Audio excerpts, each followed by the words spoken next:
We'll discuss a little bit on what's topical in the markets, a lot happening under the hood within companies, within industries, and within governments. So we need to be prepared. And as always, we need to have a diversified portfolio of 10, 12 ideas. So that can be hard to find or even to manage at the time when everything is in flux in the world. So today on the agenda, we'll discuss a few things. First of all, we'll have a look at the price action analysis. So believe it or not, we are in February, so a month has already gone by, and we've got enough of a chunky price action to analyze. And then we'll look at the macro backdrop. Not much there, to be honest. I've got a few slides that I think I'd like to discuss with you, but there's nothing much changing on the macro. I think we already have discussed a large part of everything that's going on. It's basically just continuation of the past, right? And then, as always, we'll look at some long and short themes for trade idea generation. It's something we've been discussing for quite a while, and I think it's still highly topical. And then finally, maybe we look at a couple of trade ideas that we try to generate or half generate live, and we'll have a Q&A session later. But anytime you want to ask something, just unmute and let me know, or either raise your hands or just unmute and ask a question. That's not an issue. So, as always, this is not financial advice, and all the materials here are copyrighted by the Financial Traders Hub. Let's start off a few notable charts. So, on the left, I've got the chart of the RSP. So, this is the S&P 500 version. The difference is all the companies within are equal weighted. So if there are 500 companies within the S&P 500, in the S&P 500, not all of them carry the same weights. As an example, Apple will have a higher weight than the smaller companies, like industrial companies and so on.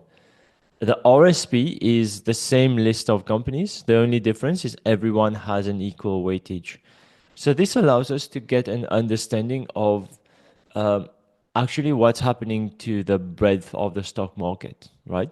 So for a large part of last year, the S&P 500 was driven by the magnificent 7, 9, or whatever that number is, right? In other words, the concentration of, let's say, the top 10% of companies, which were mainly tech companies like Google, Microsoft, Tesla, and so on. These were the ones driving the S&P 500.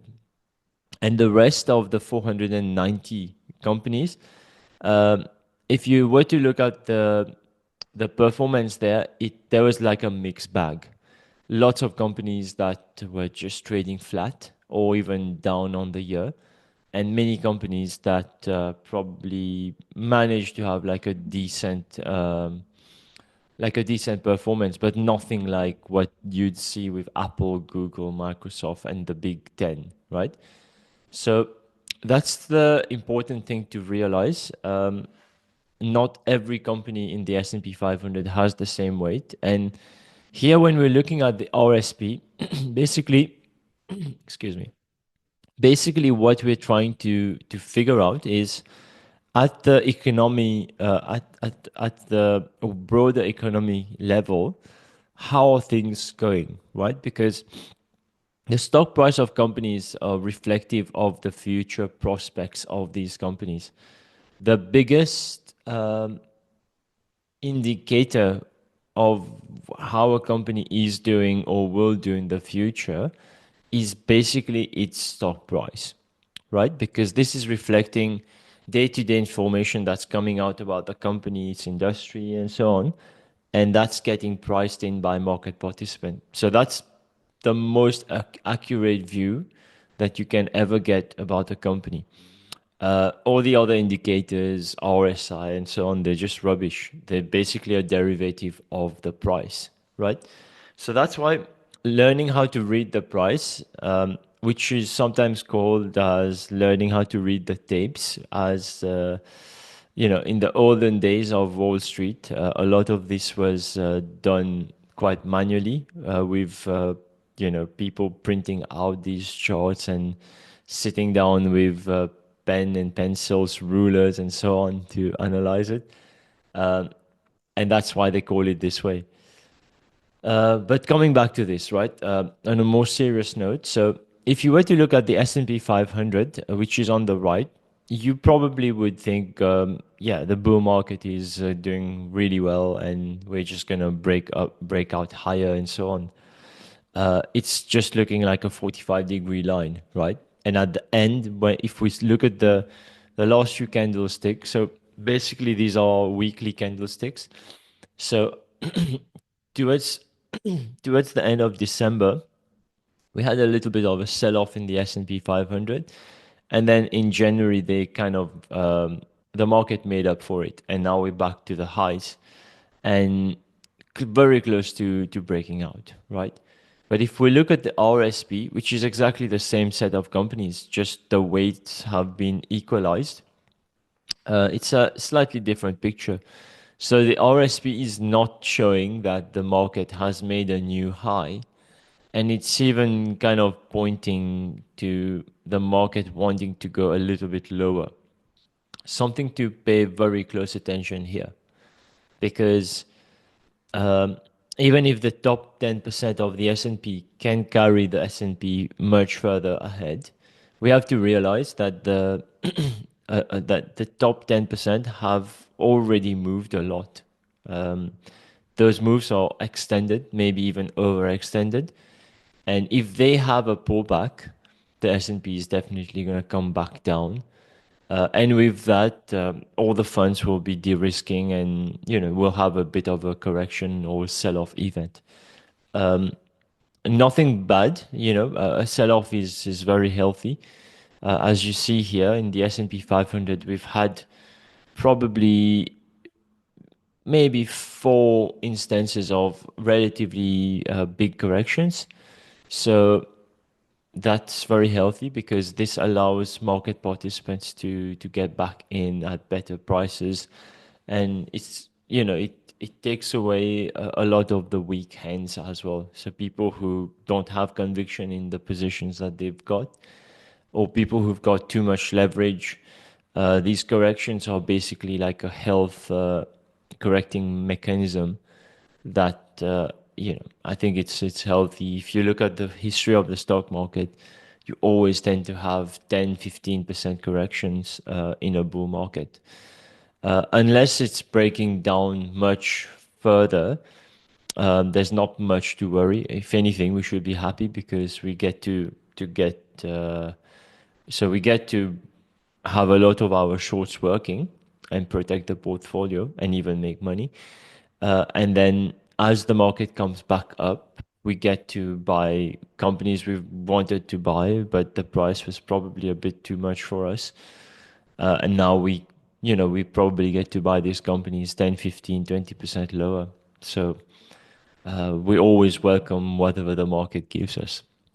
But the long and short of the RSP is, this is signaling that the market could be having a little bit of weakness here. So watch out if you're like super bullish in your view, and you've got a lot of momentum driven ideas. So just be a bit careful here, because we might have a reversal, and then none of your ideas would work.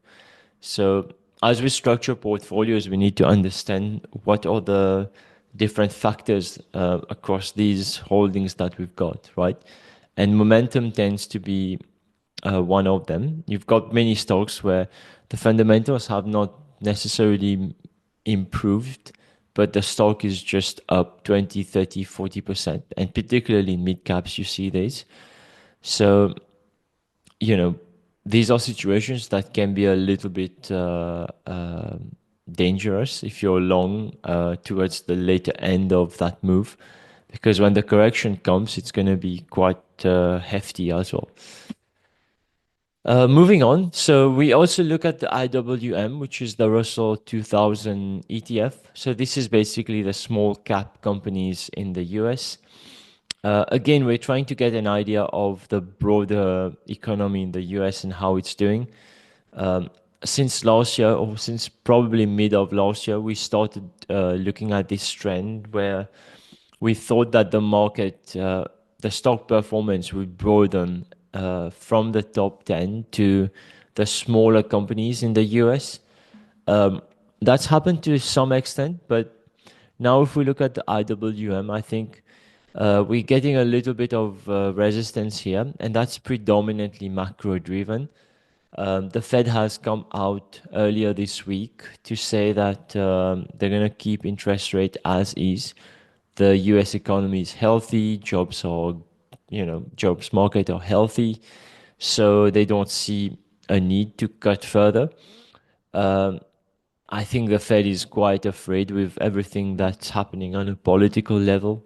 All these tariffs and retaliatory tariffs from overseas will only spark inflation. Um, and I think the Fed is afraid of a situation like this. So I would not be surprised to see that we don't cut at all in 2025. This is not the consensus position in the market. A lot of people are still expecting a couple of cuts.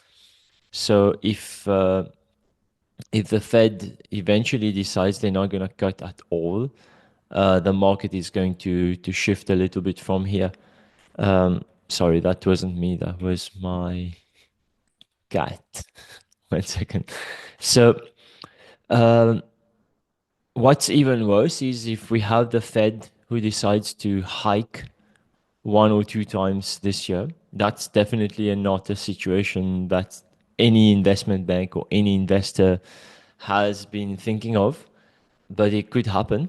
With the way things are going in the US, you never know. You could always have like an ignition of reinflation, and it's going to be quite bad because there are many factors under the hood that kind of hint that we are going to see higher inflation this year.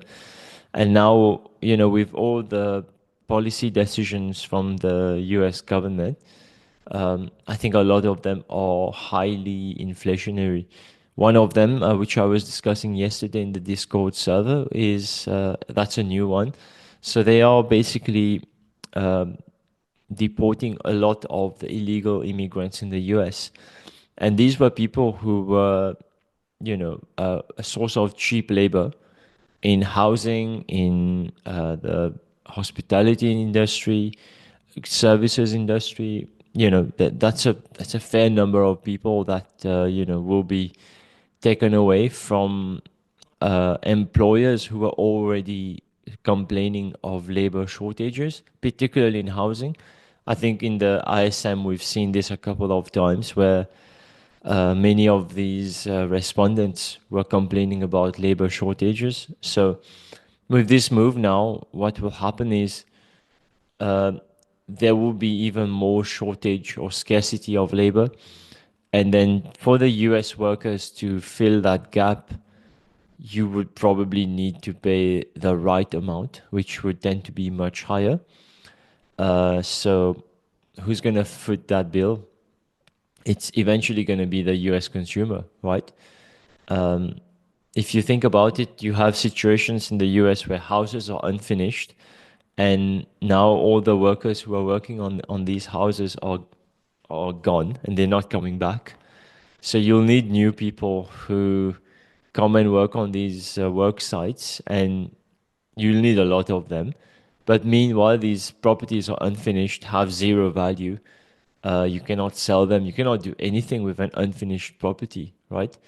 And these are properties that are built with wood, and with wood, you know the construction time is it's something that has to be managed really well. It's highly delicate because you've got factors like humidity and everything that can seriously impact the quality of the wood.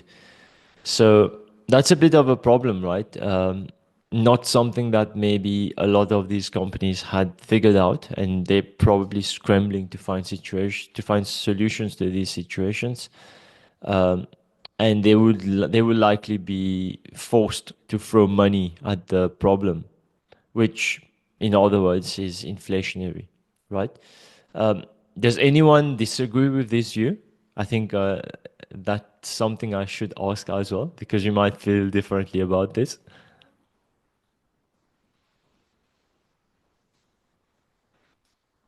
Anyone? Yes, hey, hi, Roshan. I think, Mm-hmm. yeah, I think I have the same view with everything happening, and when I think about the tariffs, Mm-hmm. uh, there's bound to be higher inflation because they just announced that there's going to be retaliatory tariff on Mm-hmm. around Mm-hmm. like 155 billions of goods from Yeah. Yeah. from America to Canada, and Yeah. and even Trudeau specified that yeah, if, like along these lines, like he doesn't want us to buy American goods. You see Mm-hmm. what I mean? Like, so Yeah. there's Yeah. there's Yeah. bound to be Yeah. some higher, like less demand Yeah. in the American market and higher inflation. So Yeah. so I'm expecting the US 10-year yield to increase, Mm. um, GDP to take a hit on both sides, Yeah. It's and mhm. yeah. Go. Please go ahead. Please go ahead.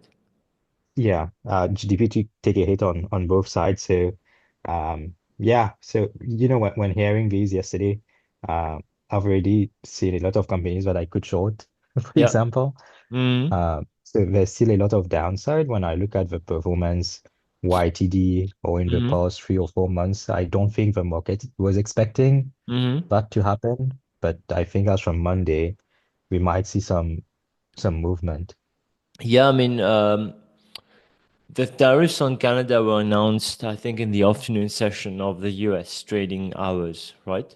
Yeah. And then everything started to sell off quite a bit, except Pinterest and GitLab.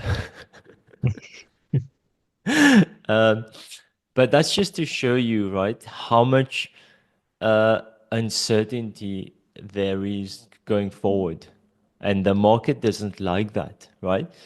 I mean, you've seen the type of analysis we do, right? We always try to zone in and focus on, let's say, five factors that we believe will drive the business.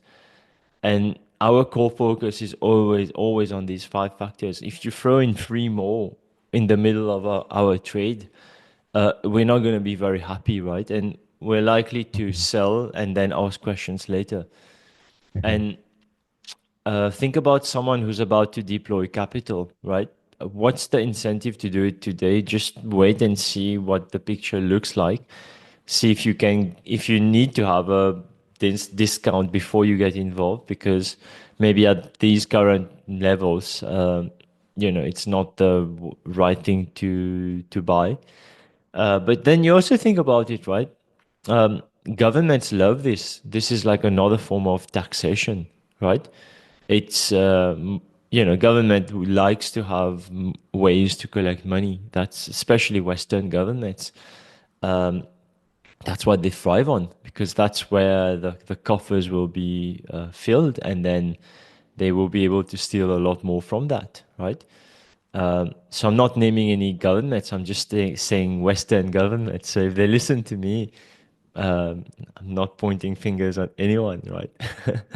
So yeah, it's a bit of a problem, because um, now even for U.S. companies that have meaningful business in Canada, even they are having an issue in that, maybe demand will be cut because now their goods are too expensive in Canadian dollar terms, right? And with all this discussion, the Canadian dollar is just going to get sold off a lot more. So imports will become a lot more expensive in Canadian terms, right?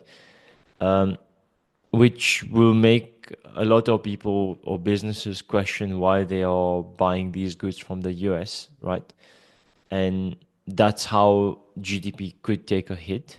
Um, the other thing with the situation in Canada, so Trudeau is on borrowed time, right? He's already left the government in a way.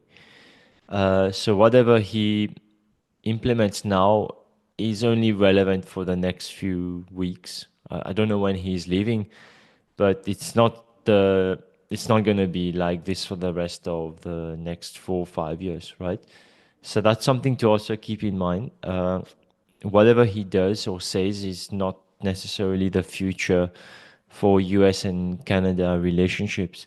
I think seeing how things are going, the Canadian people will pressure the next government to be a bit more US friendly centric, because they're already getting a taste of how it's going to be if they don't agree to everything that the US says.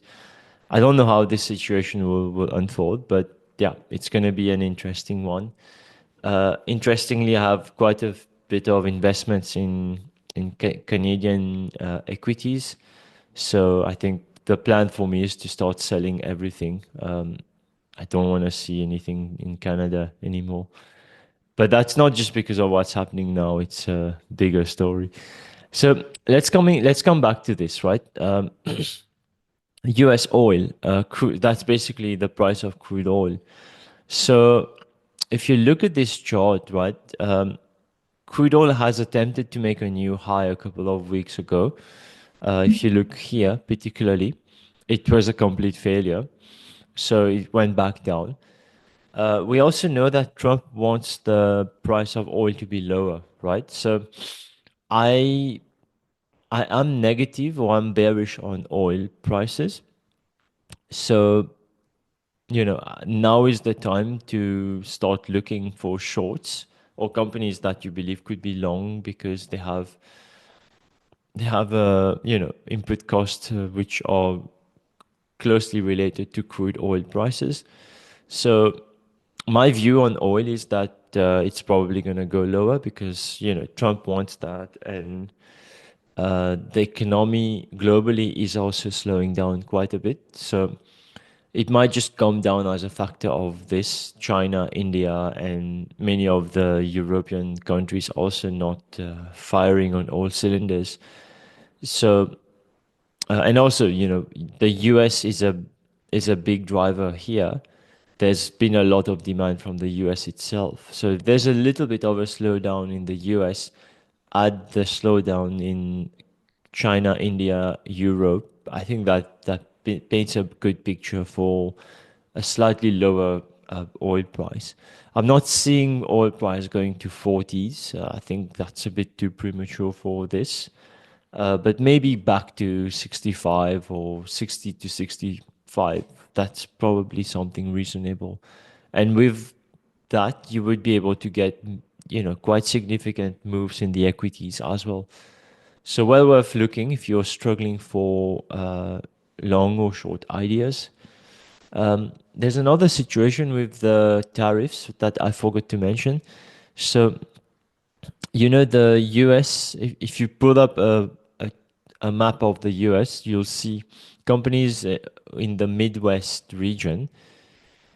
They are very far from, other regions in the US that produce oil. So they have no other option but to import from Canada. Canada is the closest and the best way to source their crude oil. So there's a lot of refineries in the Midwest region that work predominantly with Canadian crude oil. So with the tariffs, that's going to make it a bit complicated. I haven't read the specifics, but if you were to Google it, I think you'd see that he hasn't necessarily put any exceptions on crude oil imports. So that would still be hit by tariffs to some extent. We know that these refineries work on thin margins, so if their input costs are increasing even by a small amount, it's going to cause the earnings expectations for a lot of these companies to come down. And especially they don't have any choice. So I wouldn't be surprised to see that eventually we have a few casualties and they decide to close and, maybe move to another region or another country altogether. But for us, what that means is we always want an actionable trade idea from that. So maybe we could start looking at refineries which are listed that have significant exposure to the Midwest region or even located there. And then we do a bit of work to figure out if they are looking like good shorts. Okay, I'll move on from here. The US 10-year, I think, like Darren says, it's primed to either just stay flat where it is or go even higher. Uh, I think a couple of weeks ago, we had the US 10-year even going to 4.8 or even slightly higher. It came back down a little bit, but I think it can always stay at that level or go back to 4.8 and even attempt to go above 5%. So that's going to be a bit of a problem because we've discussed this thoroughly now. It's a big macro headwind, especially for like high PE companies, tech companies, and so on. So any company that doesn't have you know stable cash flows that are coming in to justify the valuations of these assets will be badly hit, right? Because what's the need to go and buy C3.ai when you can just put that money in the US 10-year and get 4.5%, right? Um, so that's something to keep an eye on. Um, it's like gravity in the financial markets, right? The bond market sets the price of money. So when money becomes expensive, everything slows down because the hurdle rate for new projects are just much higher. So there's no point deploying capital if a project will not earn you significantly more than the hurdle rate. And everyone functions like this: investors, businesses. That's the way people make decisions. And also, as market is as money is expensive, um, debt also becomes a lot less available. So many companies that previously were over leveraged and were still able to refinance their existing debt, they might find it a lot more difficult to get debt even at higher rates. So a lot of companies might move from having senior debt to looking at things like convertible debt and so on, just because the lenders are becoming a lot more stringent and are not willing to deploy to deploy capital with them because of the increased level of risk or because the price of money is much more now. And then finally, something that no one is talking about, the USD Japanese yen chart. So this for me is the proxy to work out if there is in fact potential for the carry trade between the USD and Japanese yen to unwind. This is a big thing. If this unwinds in a rapid fashion, as we've seen last year in July and August, it's going to be a big problem for a lot of these tech companies. So, you know, we're already seeing a lot of headwinds, irrespective of which chart we are looking at, right? If we look at the US 10-year, we are seeing headwinds for the tech sector. If we look at, let's say, the RSP, we are seeing that maybe the market is moving to other sectors that are not necessarily like tech driven. So, whichever way you look at it, it's not difficult to be a tech short. But the essence of what we do is that even if we maybe have a bearish view on tech as a whole, we still need to have long and short ideas within that sector, especially for tech, because there is so much dispersion within that sector, right? There are very good companies and there are terrible companies as well. So it's a clever thing to have both a long and short within the tech sector. And you basically never even have to make that call as to whether tech will sell off now or later or rally and then sell off. You basically just expose yourself to companies with good fundamentals, and then you short companies where you think the fundamentals are just not justifying the valuations. That's the way to do it, because if you try to be a hero and call out the top and so on, it's not going to work. You're going to lose a lot of money, and then you'll be back to writing articles as a journalist and saying I told you so, or going on YouTube and say, yeah, 5 years and 6 months ago I told you so, and that's got no value, right? So let's move over to Koyfin now.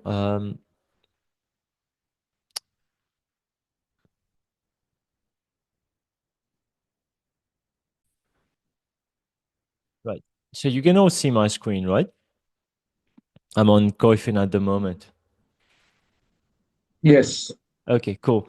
So those who are familiar with Koyfin, you would know under the market dashboard section, there are these different sections. So I'll go into US sectors, and normally you see this as a slide, right? So basically what I would do is this is sorted in in descending order on a weekly basis. So basically weekly performance. And then I'm trying to figure out which are the sectors that have outperformed the S&P and underperformed the S&P. And then over here at the bottom, I've got the S&P 500. So the weekly performance is, let's say, -1%. So any sector that has a performance above -1% would be deemed as outperforming the S&P, right? We're not doing anything, anything like rocket science here. We're basically trying to look at the average and then figure out who are the outliers one way or the other. So, as I've mentioned, right, we've got the whole of January that's gone by. So maybe let's look at what's happening on a monthly basis first. So, if you look at this setup here, right, would you say that this is a defensive move, defensive slash risk off move over the last 1 month? Or would you say that this is like a move towards cyclical sectors slash a highly risk on move?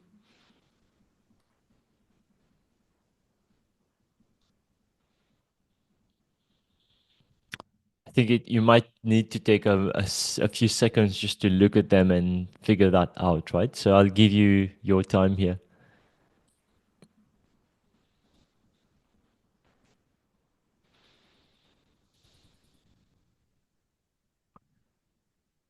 Anyone? I would have said defensive, just looking at healthcare, but at the same time, consumer staples Mm. is Yep. really underperformer, so energy Mm-hmm. is also underperforming. Yep. Anyone else? What's your view?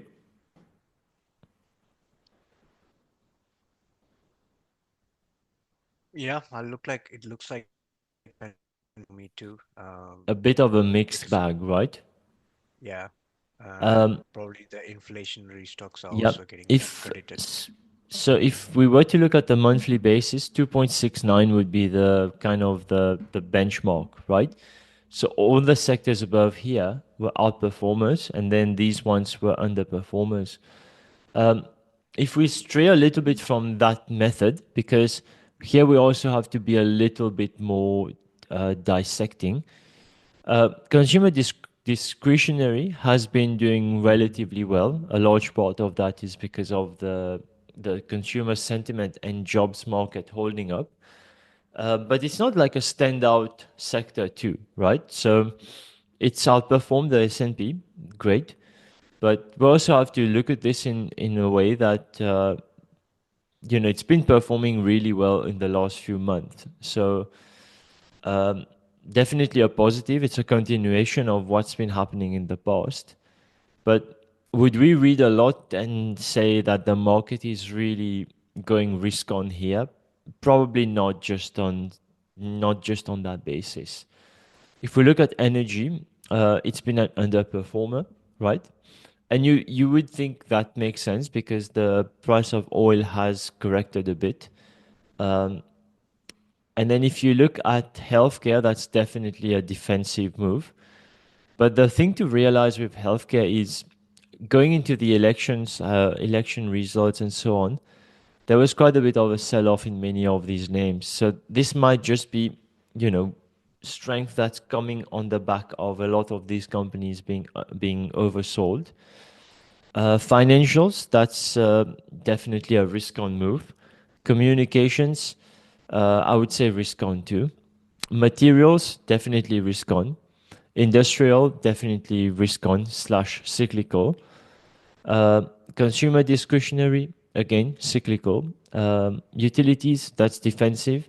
But now we have to also overlay the whole picture with AI there. So, as a whole, I would say this is a little bit of a mixed bag, but there are few clear takeaways.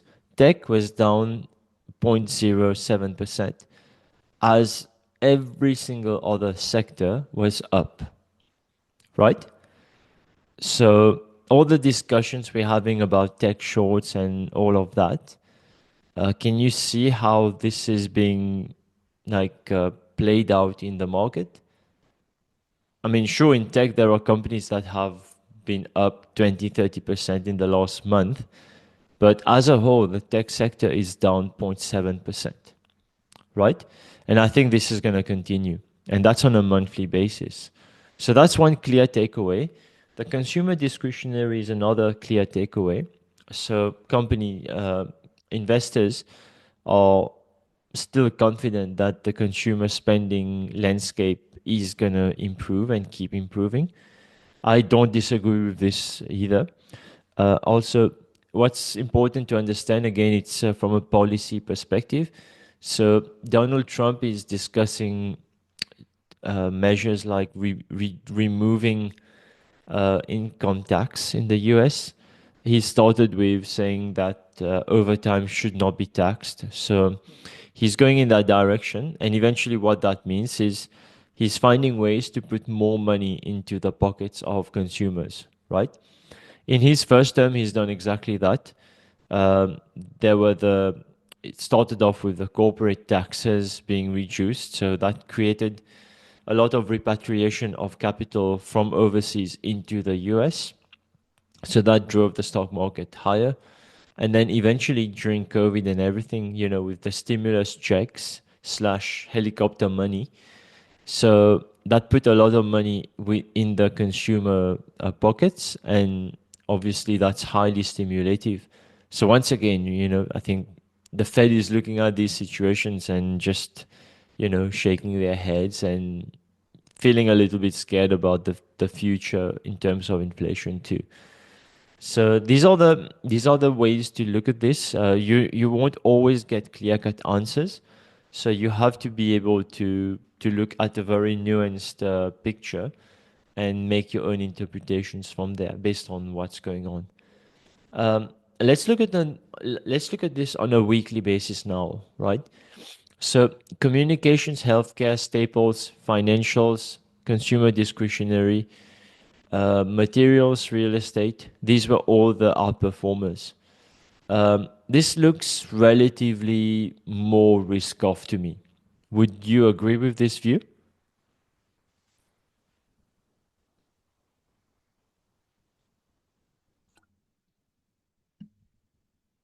Anyone? Yes. What's So this week's price action is showing to us that we are trending more towards defensive or slightly more risk off. So if you have momentum driven plays where it's basically just fluff, uh, I think you're gonna struggle to see these go higher from here. If the momentum plays on shorts, of course, you know, you're in a good place. So that's kind of the backdrop with markets, right? This is what markets are telling you. Energy is down 4%. Tech is down 3.55%. Utility is down 2%. I suspect a large part of that is down to this whole DeepSeek story. Industrial down close to 2%. Real estate kind of flat. And materials again flat. So that's basically what we take away from this, from looking at this table. We always need to keep digging a little bit deeper. So now that we've done the sector analysis, we should look at the industries. So basically what I'll do is I will just close this and then open this one up, right? So these are the US industries. So again, we'll do the same thing. We'll just be a little bit quicker this time. So on a monthly basis, the S&P was up 2.69%. Gold miners on an absolute tear as the gold price just came back to all-time highs. Internet stocks done pretty well, as we've seen. So tech stocks and internet stocks. So internet stocks are a subset of tech stocks, right? So when you see tech is kind of neither here nor there, slash even struggling, it doesn't mean that every company within is struggling. Agriculture has made a big comeback. So Hans is very happy to be an owner, a proud owner of fertilizers, right? So that's something to keep in mind because that's a big move, right? And we haven't seen such big moves in agriculture segment for months. If you remember in the earlier workshop series, we kept looking at agriculture as being, one week it was kind of giving us green lights, another week it came back down. And now I think what I'm saying is that it's making conclusive week in, week out rallies. So that's what you want to see. And it's also being backed by commodity prices going up. So agricultural commodity prices like corn and so on. So you always want to see this type of constructive underlying price action before you start getting long a sector, especially where people have been bearish for the last year at least. And then if we move down, I think one thing that we haven't discussed too much is the price action of regional banks. So they've been on a massive tear in the last year. A lot of companies were bogged down by this whole commercial real estate debt talk. So investors were kind of looking away and not wanting to have anything to do with these banks. But in the last year, they've done really well.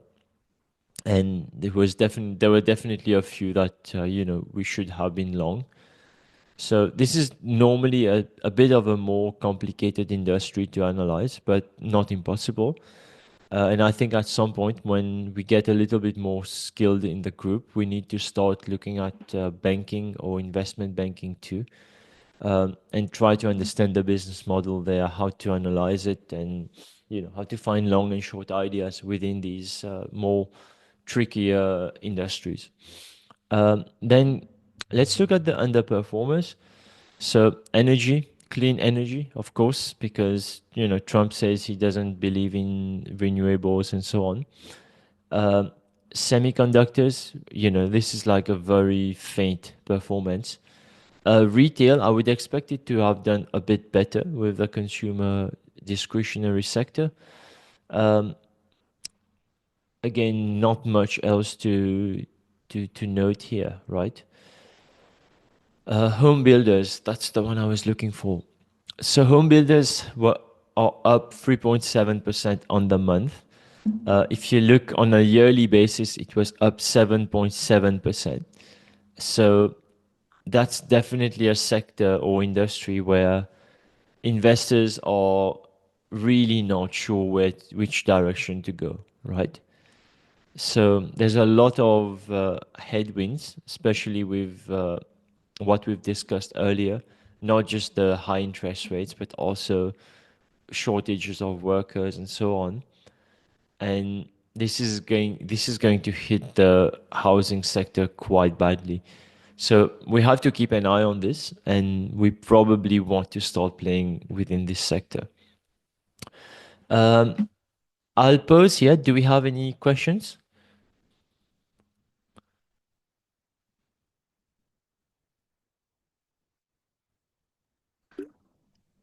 Any Doesn't comments look on like it. insurance? Yep, go for it. Insurance.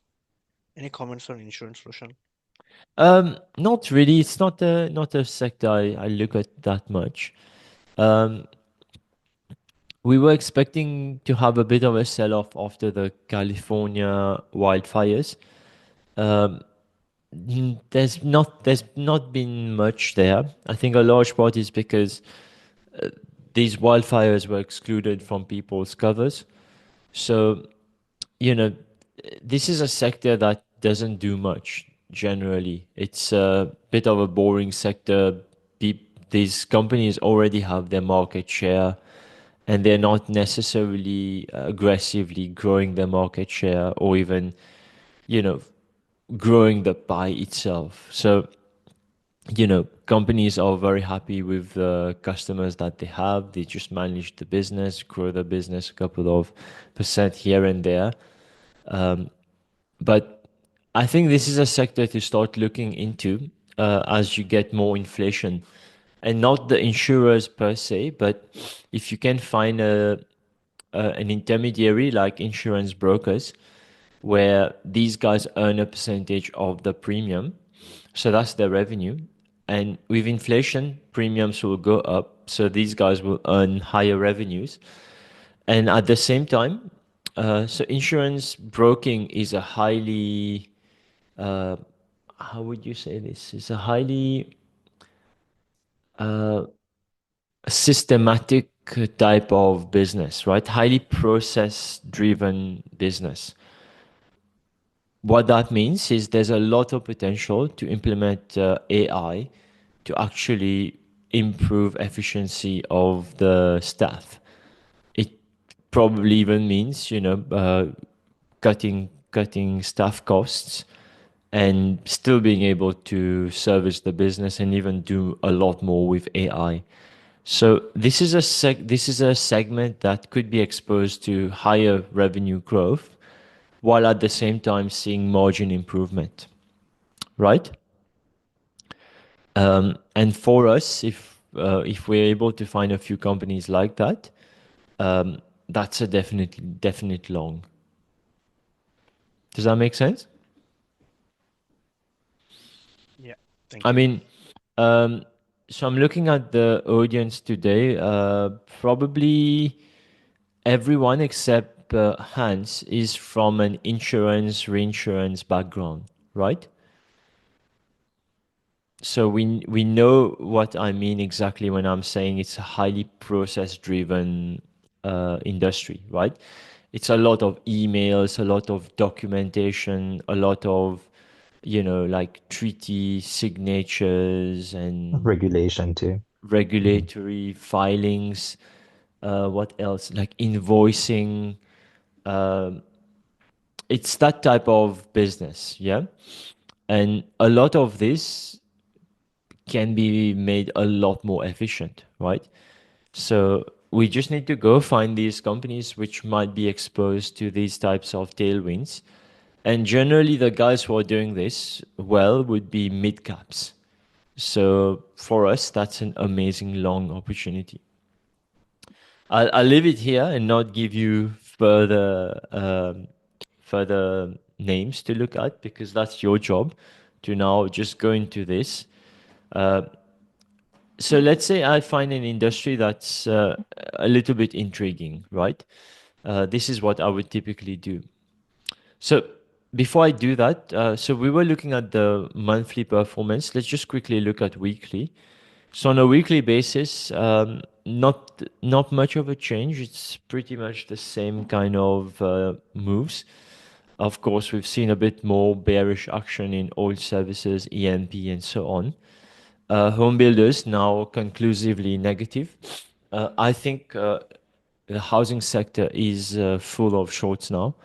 So we need to be doing our work and make sure that we find these candidates. So let's take an example, right? Let's look at the home builders index or ETF. So this is how I would typically go about it. So I'll click on the ETF, then I would go into holdings, and over here, I basically want to sort by descending order on the returns of these companies. So what I've got here is basically all the companies that comprise the US home building ETF. What this will give me is the return, the monthly return, sorted in descending order. So right away, what you'll see here is the top one has performed 30% over the year, over the month, sorry. And then the worst one was minus 19%. So if you had to be long and short within this industry, can you see that you have many different combinations, right? And this is going to be the case all the time. There's always going to be dispersion. So your job is to basically pick the winners and find the losers for the next month, let's say, right? And then next month, when you look at this, ideally the guy you've picked as a long is probably somewhere here, in the top 5, 10. And the guys who you've picked as a short is probably here in the last few ones. Does that make sense? Yes. Yes. So let's say we are looking at shorts, right? Which are the companies that have performed badly over the last month? I think the sell-off has only restarted now, so you will not see a lot of. So a lot of these companies up here, right? These ones which have very tepid price performances. A lot of these in the next month will be down under. They will be negative ones. So the other thing is I don't know why Koyfin doesn't allow you to just resize this and see the list as a bigger, as a as a bit bigger. But anyway, I don't think there's a way to do that. No. Anyway, so what we care about is what is the market selling off already, right? Let's look at these. So this looks like a home builder to me. These ones, yeah, home builders. NVR, another home builder. AMWD, I don't know about them. Let's take a look. What do they do? So I just click on this, right? So this will also give you an idea of how Koyfin makes my life so much easier, right? So this is literally my own workflow. Before I look at anything, I want to know what the company does, right?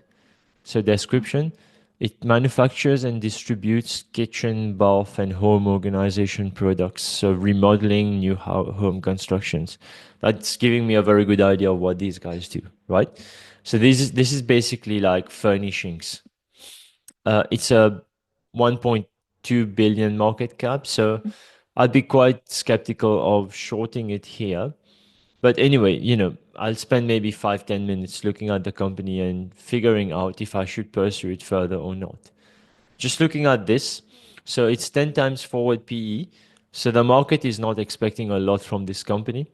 So if you think it's a short, you're probably not the first one who thinks that this company, is definitely not a long. That's what basically 10 times forward PE is telling you. It's also highly cyclical, which will mean that they will by nature have relatively lower forward PEs. So this is a situation where a blue line is the revenue. Revenue is kind of flat over the last year. They've managed to increase EPS over that same period, but now, they're coming to a stage where they can no longer have the same types of margins at these revenue levels. So my view is that this is probably going to continue. Maybe it's going to get worse with all the discussions we've had. So if you think about it, if houses are not being completed in time, it basically means that orders for these types of products, kitchen, bathroom equipment, and so on, these would be delayed, right? Because there would be fewer houses that are nearing completion, and this is going to create a bit of an issue for a lot of these companies which are involved in the middle of the value chain. Feel free to unmute if you have anything you'd like to ask, or if anything is not clear.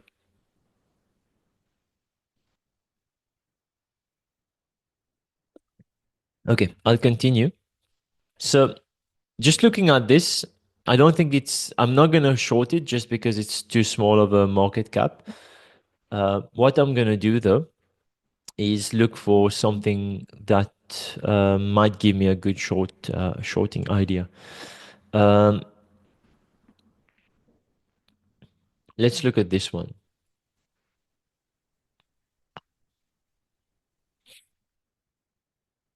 So what do these guys do?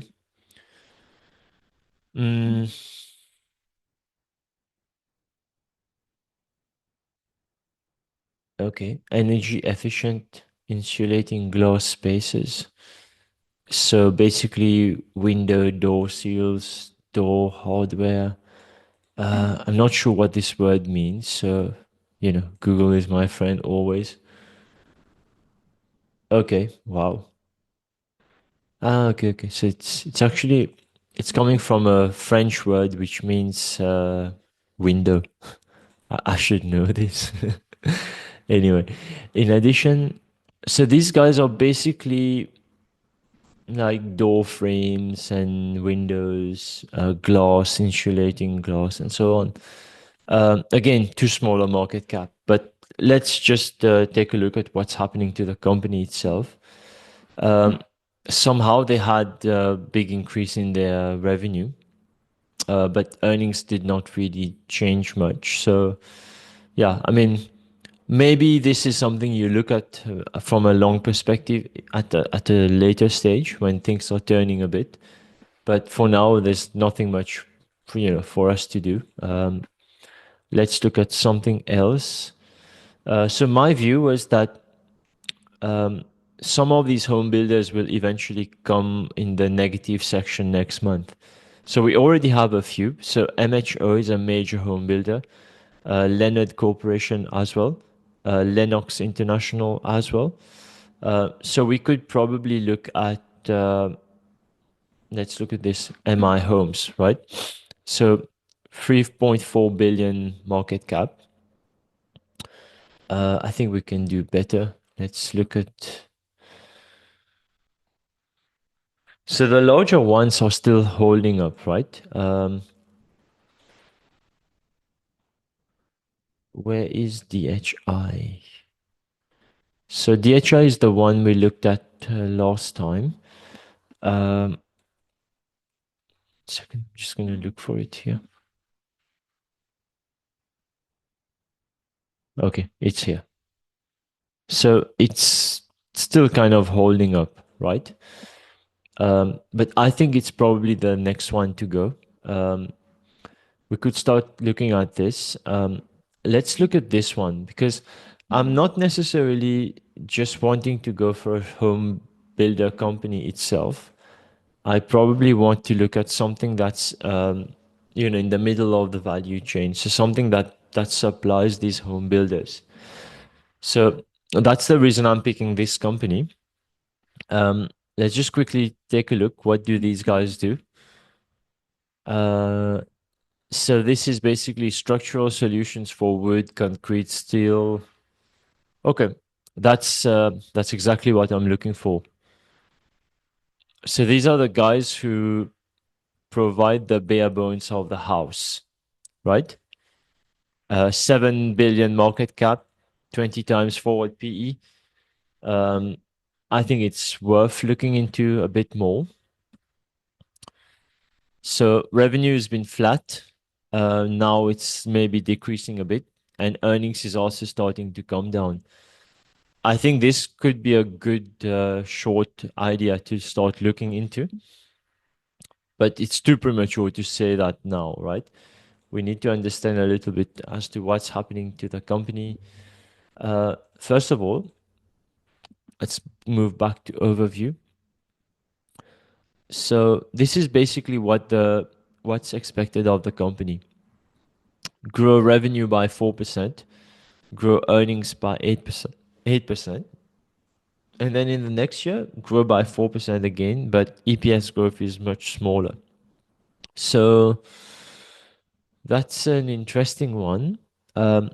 It's not got a lot of debt on the balance sheet, so only 500 million, whereas market cap is 7 billion. So debt will not likely be the issue here. From our perspective, what we want to do is just take a look at the financial model and understand a bit. Let me just make this smaller. Yeah, so let's take a look at the financial models and then understand a bit as to what's happening. So as we've seen, revenue growth has shrunk, right? And that's predominantly because of what's happening in home building. At the same time, what we can see is they managed to keep the margins relatively high, right? So even if revenue has not been growing, they managed to keep their margins relatively flat or even increasing in most cases. But that's an easy thing to do, right? Because revenue is still growing. If revenue drops, then that's going to be a different story. So we need to figure out if revenue has a potential to drop from here, right? Because that's going to be the play. Revenue drops, then there's negative operational leverage, and then the EPS will also, the expectations were that they grow EPS by 8%. As this is revised down to zero or even negative, that will cause significant downside pressure on the stock. Let's take a look at the cash flows quickly. I just want to see what these guys are doing. So cash flow from operations, 427 million. Does anyone want to ask questions about these cash flow metrics? Anyone who's not familiar with financials?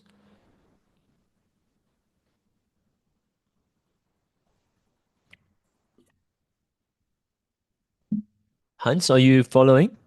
Yes, Is this clear to you? it's so far it's all right. Yes. Okay. So just feel free to unmute if there's anything that's not adding up, right? Will do. Okay. So these guys running the operations create 427 million of cash. To run the operation, you need 103 million of investment. So 88 million is capex.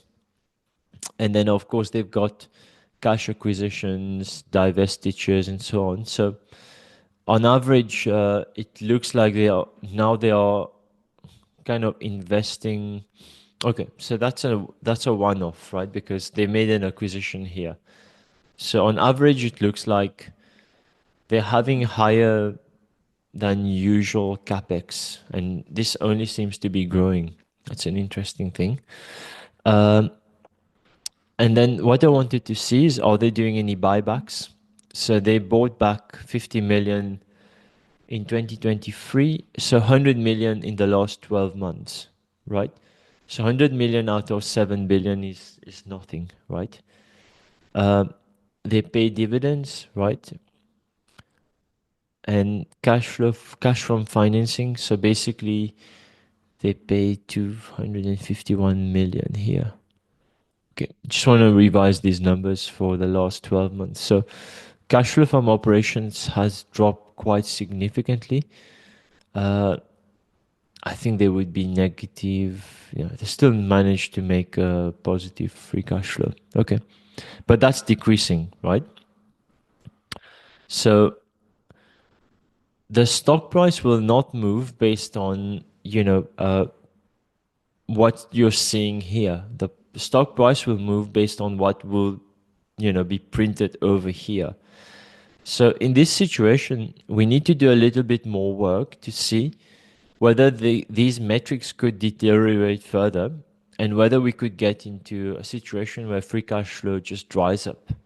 Why would that be important? Because these guys pay a dividend, right?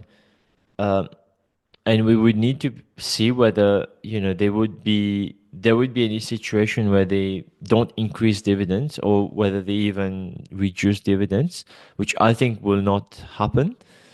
And also, if they're not doing massive levels of buybacks, right? In situations where they're doing massive levels of buybacks, that's where you would look at the free cash flow a bit more to understand whether what the number that's going to be here, whether that's going to force the CFOs to say, we have to reduce the level of buybacks and reduce dividends. In this case, I think they're not doing anything that's out of whack. So they might still be able to get through. There's nothing much to worry from that perspective. What I also look at is the profitability. So this gives me an idea of the margin levels. As we've seen, the margin levels have improved over the years, and they've managed to keep it flat. Although in the last 12 months, you could argue it's gone down a little bit. I think these have potential to come down significantly, because think about it, revenue could actually not even grow or even be negative with what we're seeing in home building, and margins will have to come down because if revenue is not growing and you're still operating at the same cost level, your margins will definitely come down. At the same time, you might have higher prices. So let's say a lot of these products that they've got could be imported from places like Canada or even Mexico. We'll have to figure this out. This could put pressure on their input costs. Also, maybe their workers. Maybe their workers were impacted by this whole deportation issue. So, increased salary costs would also cause a bit of margin pressure. So this company is more, if you go short this company, my suspicion is that the thesis will center around revenue growth falling and margin compression. I think these are the two factors you'd be narrowing on, not that, not anything else. The other thing I like to look at, this is basically days outstanding inventory. This gives me an idea of the inventory levels. As we can see, it's at all-time highs, or near all-time highs, at or near, one of the two. So what typically happens is when you've got a problem with inventory, companies have to start discounting, and then that puts more pressure on the margins. So that story of margin pressure is kind of aligning relatively well, right? Would anyone want to make any comments here based on what they've seen?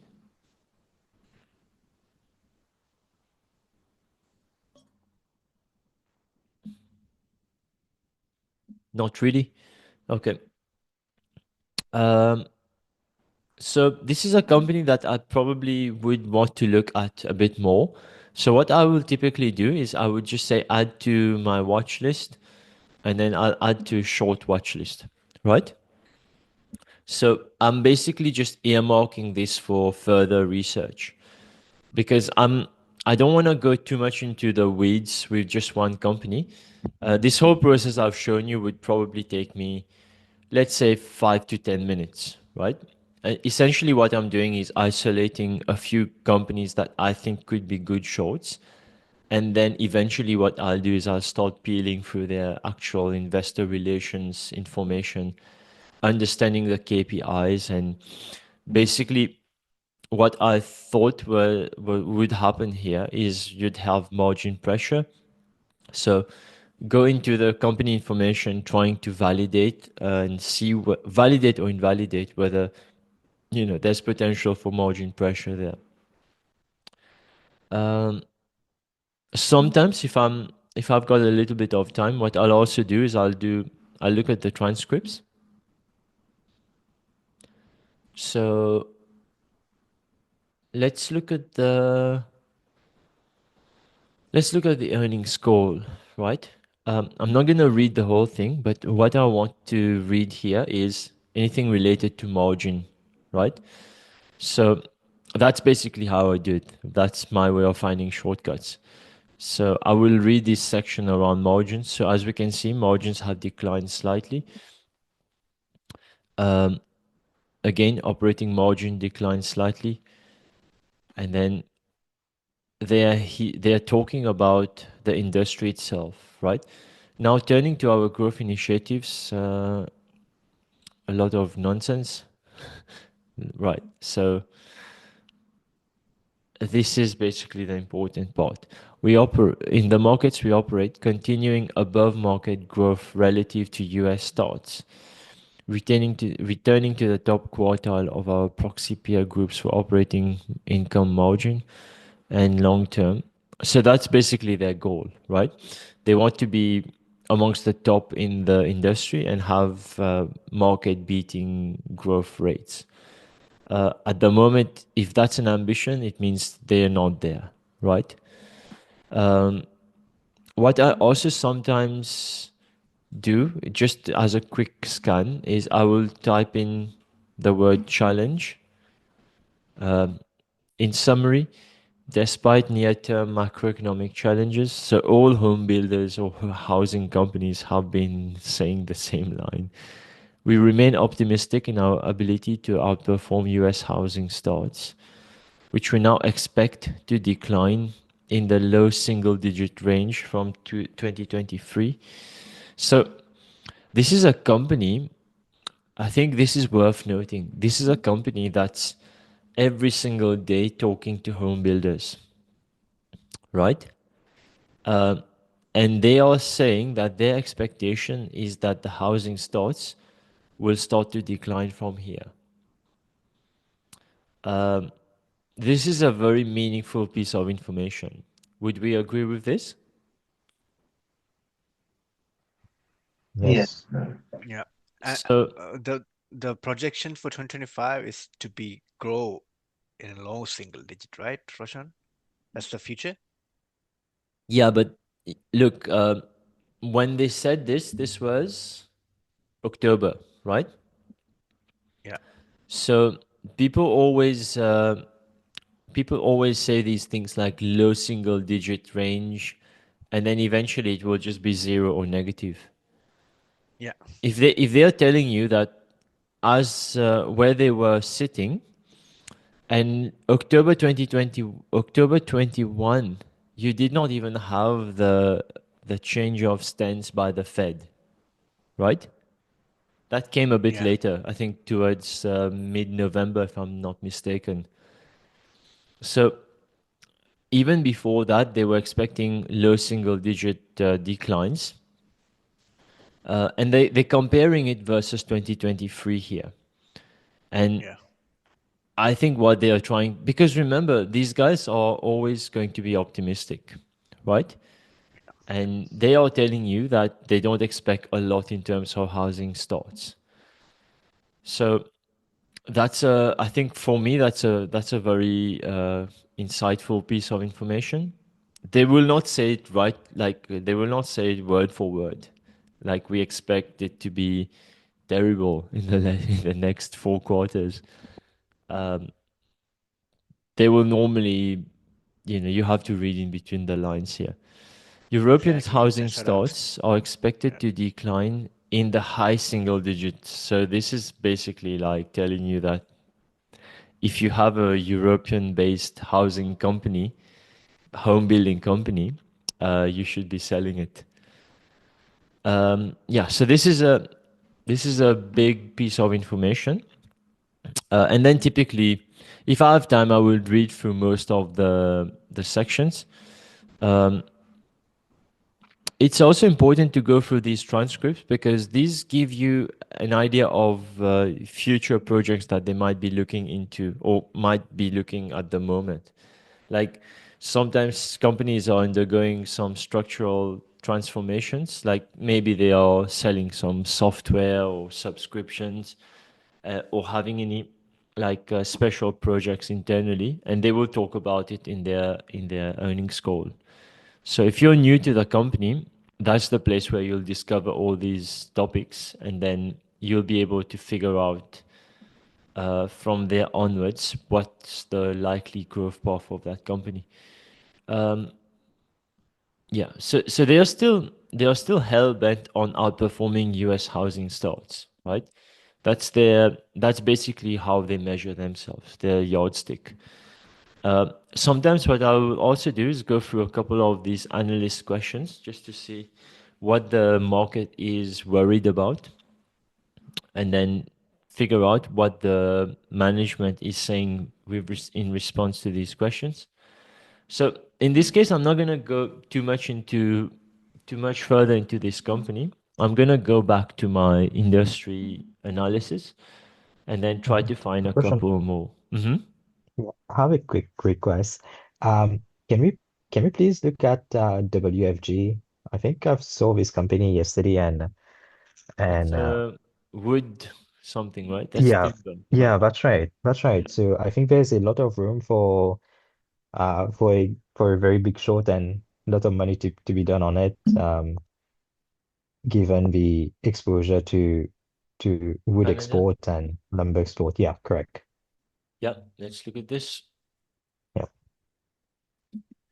Yeah. So this is like okay, we'll need to understand the structure of this company.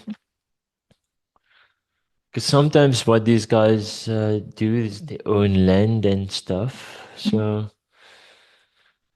yeah, it's a wood product company, engages in manufacturing, selling.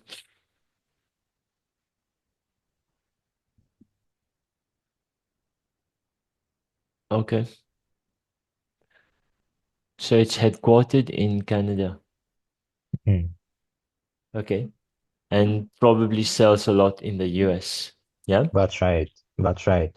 So even looking at the company, it is not like, doing really well right now. So if you were to look at the margin, you Mm-hmm. would see a high dip Mm. from like 2023 to 2024, and now in 2025, they are in a really bad shape, I would say. Uh-huh. And I think they are in a free fall right now. This is Your my view. my view on it. Mm. Okay. There's this one as well. Um, I just want to compare how these two. Okay, so this is different, right? Because these guys own the land, Mhm. so you can see they have a much higher PE. Yeah, they are the largest private owners of timberlands. Okay, it's interesting. So yeah, maybe what we'll do is we'll just put that on the short list before we Yes. lose it. Yes. Yeah, I'm Okay. gonna add it to our watch list. Yeah. Mhm. Yeah, yeah, you can add it to the watch list in the spreadsheet. Yes. Um, so again, this is not a situation that will be impacted by debt, right?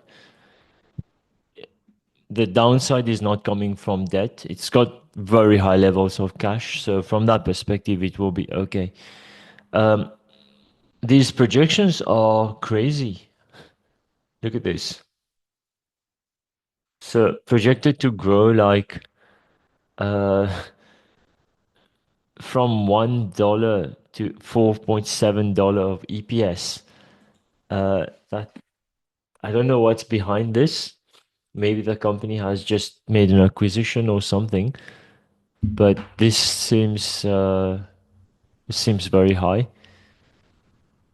Okay, but if you look at the forward PE, the market doesn't really care about these numbers. So because if you were seeing these types of earnings growth, right, uh, this would have been above 100 times forward PE. In this case, the market doesn't even care. Um, so we need to dig a little bit deeper into what the business model is actually, and why is it Mhm. that we are seeing these big numbers here? That's Because right. So I've been looking into the investor presentation. I think there's Mhm. a lot of value to unpack. in the investor presentation. I've looked at it quickly last night, and uh, it seems that you know uh, they talk about the lower housing starts Right? being kind of like not a good thing for them, Yeah. and they talk about the remodeling aspect as well. So they do have a lot of graphs there that I think we can have a quick view on the industry. Mm-hmm.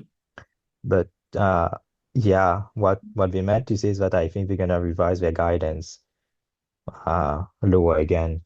Yep. That should happen, right? I mean, Yeah, you have a confluence of factors here. One is yeah, the tariff situation. that's right. Secondly, Interest rate. Mhm. you have this slowdown in housing, in home building.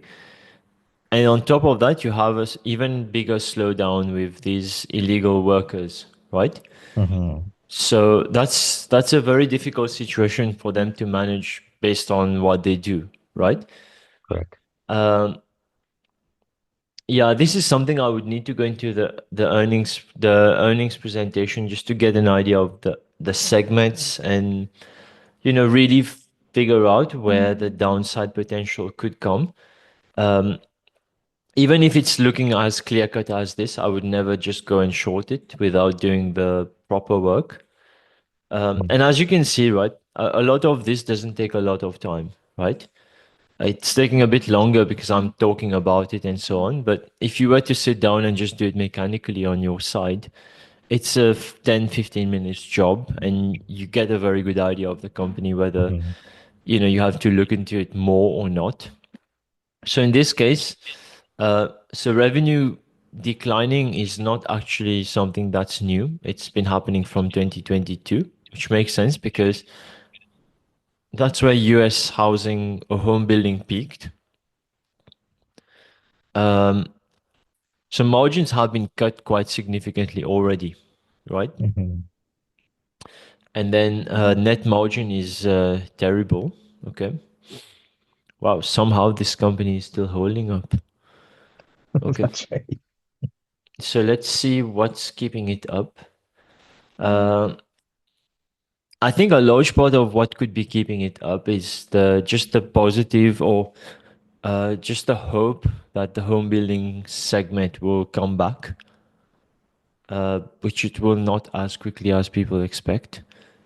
Um, so it's generating cash from operations, but net income is negative. So how does that happen?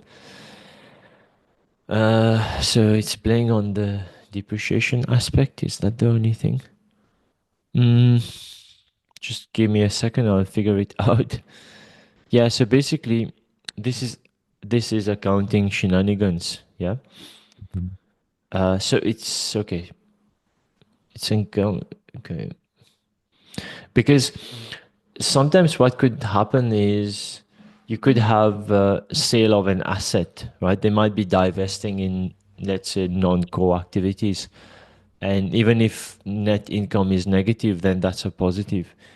Um, no, actually, that would be negative. So because it's a bit like the other way around, right? Because you're working backwards here. Mm, Sale of stuff would actually come in this segment. So okay, so they have high levels of depreciation which they are adding to get like a positive cash from operations. Okay, interesting. And then investing, so high levels of capex, as you can imagine. This is like a very capital intensive industry with a lot of machinery, a lot of personnel, um, maintenance, and everything. So to run this company, you need 400 and you need 500 million every year. That's basically what this says. And then they're making acquisitions. Okay, not really much happening on debt or okay, still repurchasing stock. Just don't see what's holding the company up. Um, yeah, I mean even free cash flow is not like phenomenal. So there must be something, the market is not stupid to just buy the company.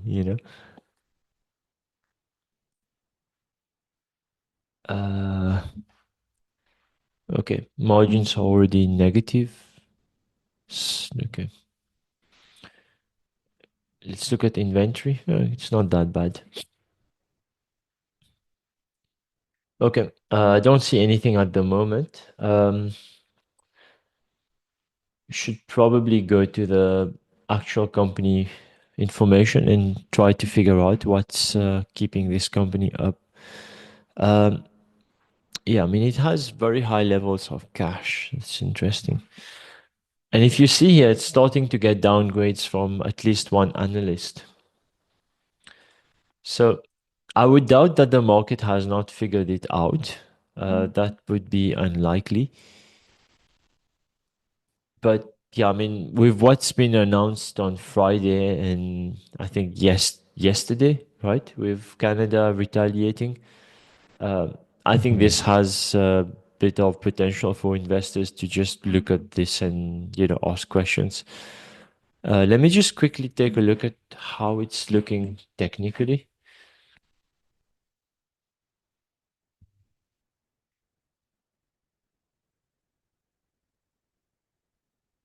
Okay, so it's been ranging from years, right? So it peaked in 2022, and then since then it's just been ranging. So this is interesting. Okay. I mean, even if it keeps ranging, right? So let's say it comes back to 60, 65, right? You're getting it at 86 now. Let's say it breaks this, and maybe at 85 you start shorting it. You could possibly get to 75. That's Yeah, like that's right. That's my that's like target. I think around 10, then 15%. that's Yeah. like 75.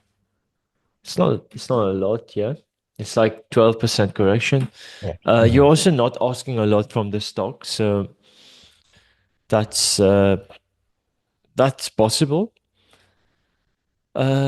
You'd have to be quite clever with how you structure this.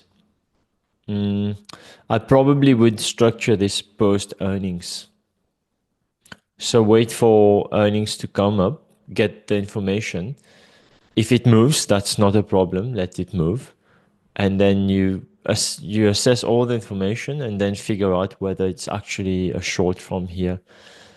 Because see, it doesn't really. I mean, it matters where you short it from, right? But what matters is how quickly it falls down, right? Hmm. So you might short it at 85 and then it does this, right? It stays, does this, and then eventually it comes down. So it's best to short it at 82 somewhere here than to be hung on getting it at 85 or at a higher level and then it just does this, right? Hmm. Okay, I'll look into this a bit more in depth. If I see there's room for much more correction, I'll write something in the Discord server on this. Thanks for giving me this idea. You never Yeah, no know. problem. This could be the next YouTube video with how things are going. It's a bit crazy, right? Like everything you know about financial markets can be turned upside down, and you always have to keep reevaluating and going back to first principles. So nothing is taken for granted, right? And that I think is the beauty also. Um, I think this one I had already added it to my watch list, right? Okay, cool. Let's look at one last one.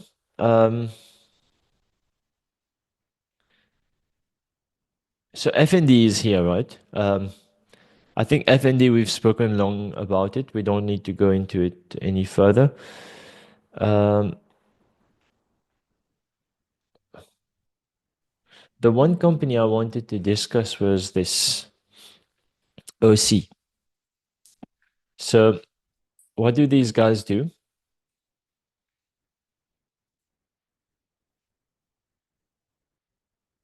Sells building and construction materials, operates in three segments: roofing, insulation, and composites. Okay. So this is used in residential and commercial. So, okay, interesting. So this is a 16 billion market cap. So, the right kind of market cap if you wanted to be a short. And then, so you have an idea of what it does, right? It's mainly like in roofing insulation and composites. Um, this is this would probably be exposed to new builds, but also existing companies. And it has a leg of commercial construction too, which you have to understand what's the exposure to that segment, and from there onwards, figure it out as to whether you know this segment is growing or not necessarily not necessarily growing, or even contracting. Um, Yeah, so this is what I was looking for. Its products are used in building structures, roofing, shingles, tubs and showers, pools, decking, flooring, pipes, tanks, and all of this. Yeah. So if we look at the financials, I think let's go to the chart first. So you had a pop in revenue in 2024, and then from there onwards it's just been flat. So very similar to all these other home building or building products companies, right? um, I think what's going to happen is this revenue growth is going to struggle. I think it's going to struggle a lot, and with that the EPS will also come down. So again, this is a margin compression discussion. And as we go into the company information, this is basically where our eyes would be, looking for what our eyes would be looking for. The forward P is 12 times, 12 times, which is not significant, not that much. Um, it's also not necessarily too low. We have a lot of companies in the building products which are below 10 times. So this in itself is not telling us a lot. It's basically just telling us that this is a company that's highly cyclical. Um, Analysts are expecting some level of growth in 2025. So 5% in EPS, 7% in 2026. I see a situation where this might be revised down. Sales is like 8% and then 2% in the following year. So I see a situation where these numbers could be revised down quite significantly. If we look at the highlights, so last 12 months, it managed to increase revenue by 8% and margins have recovered and so on. But if you look at this is not a company that has high net income margins, right? So the sensitivity of net margin, of net income with total revenue is quite significant, right? And if revenue doesn't grow, then EPS will move disproportionately. And the margins will also contract in line, right?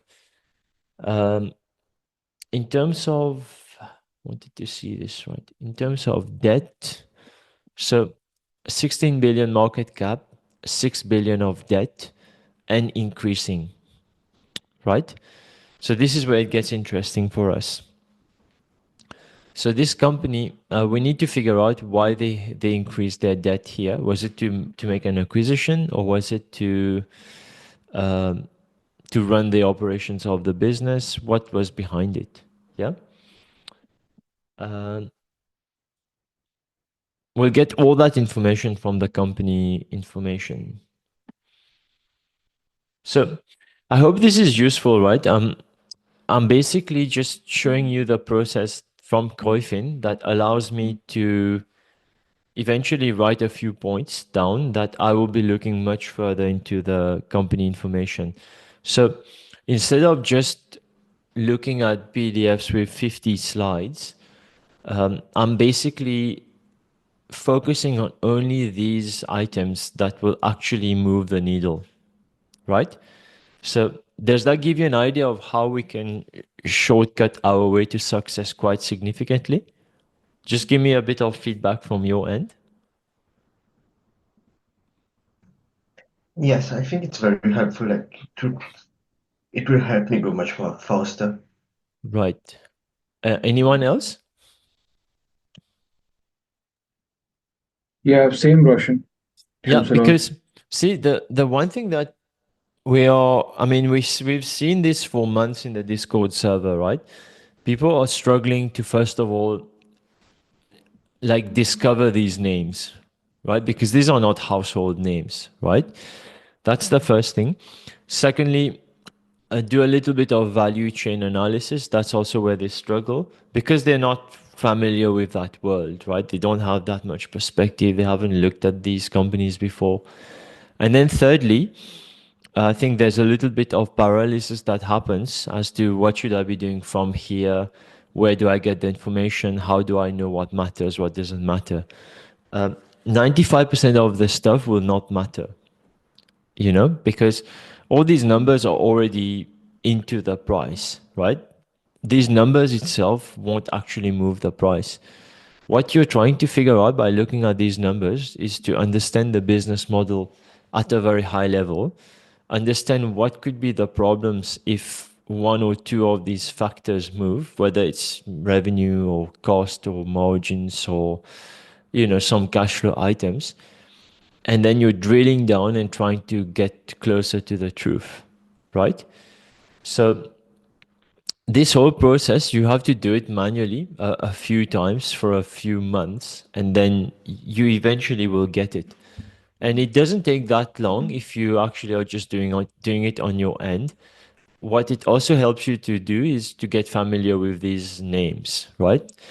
To build your understanding of the industry, uh, figure out who participates where in the value chain. And also, if you're doing it correctly, you'd be going into the transcripts and reading the earnings call. The management themselves will be telling you a large amount of information regarding their industry, right? So things like housing starts, what's their view on that? Building permits, what's their view on tariffs?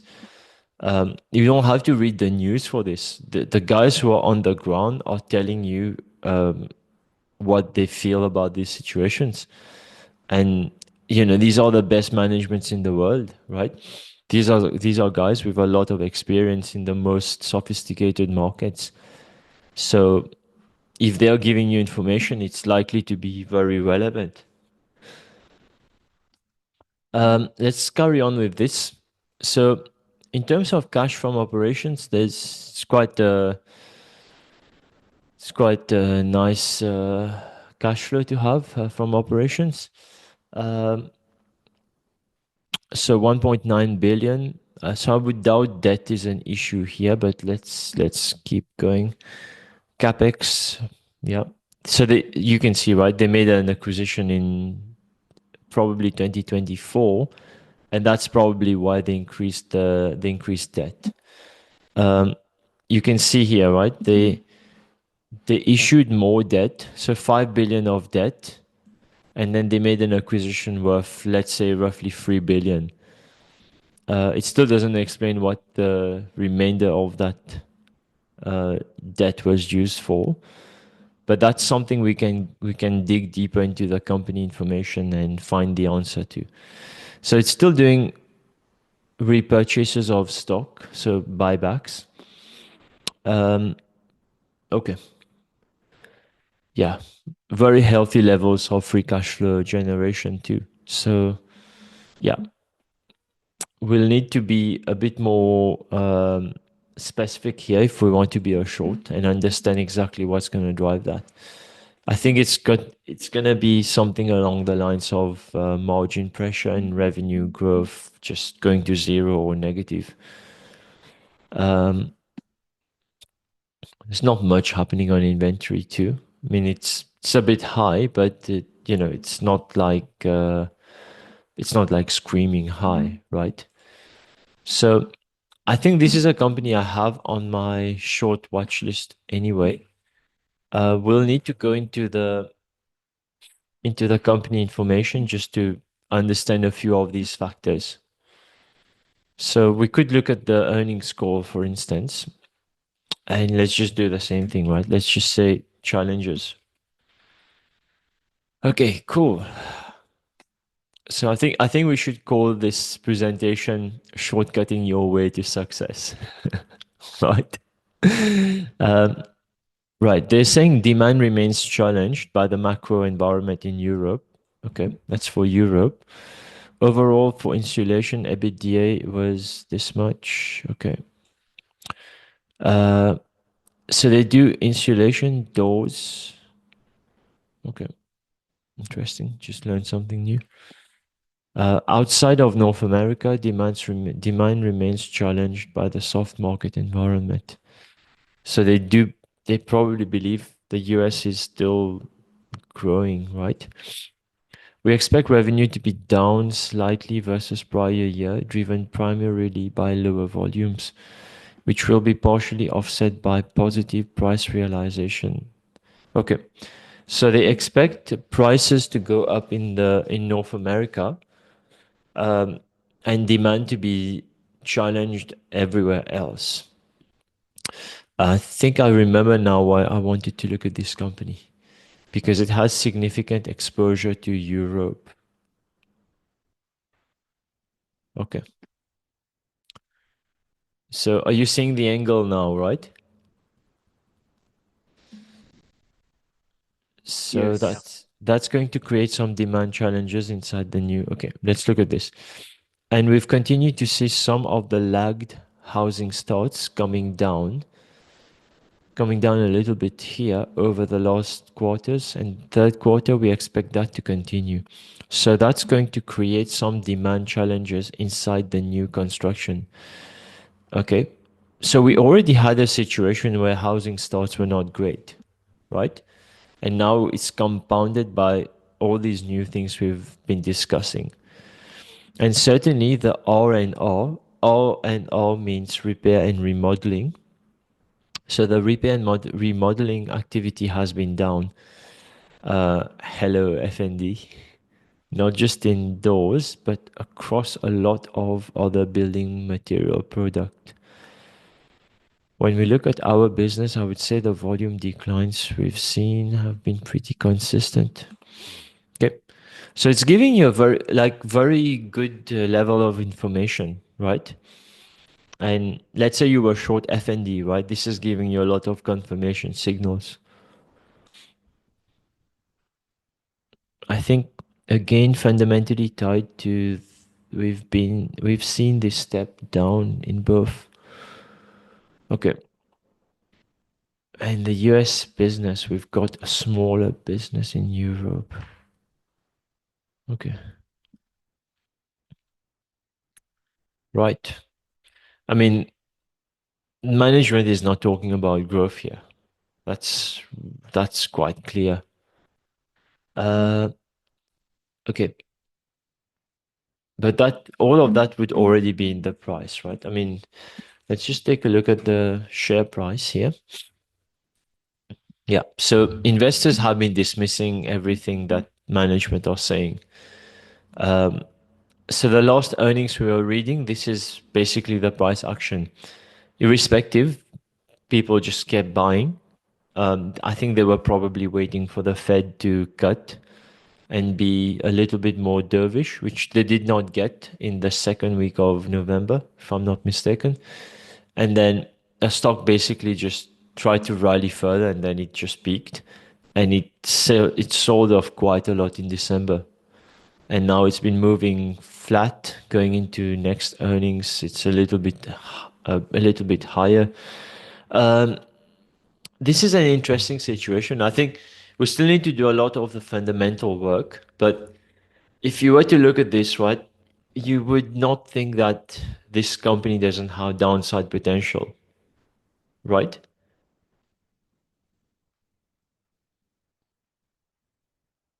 It's prime for more technical breakdowns.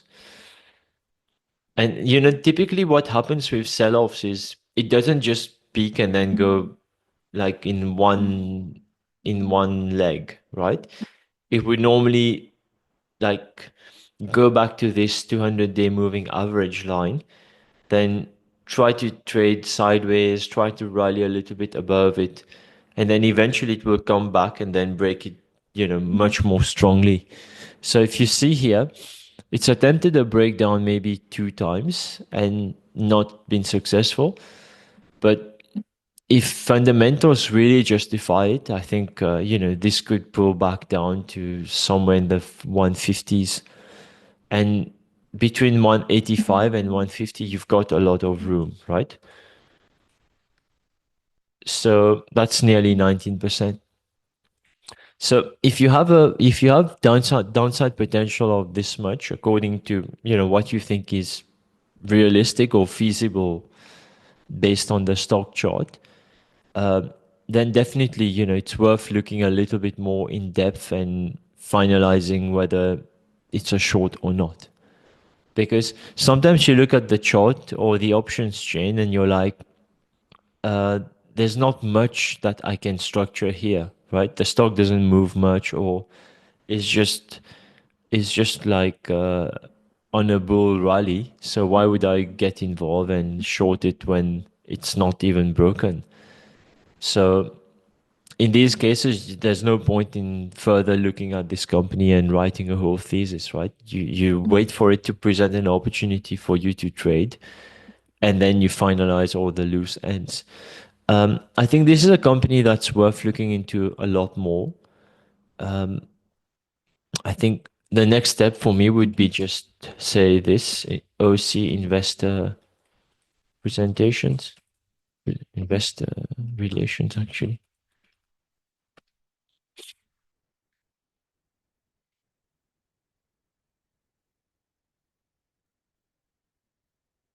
And then basically just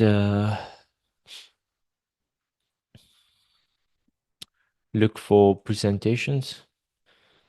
I think this should be the one we're looking for, earnings presentation. So let's just quickly flick through it. What is this? Pink Panther, that's interesting. That's funny. Yeah, it's the remnant of the woke movement, right?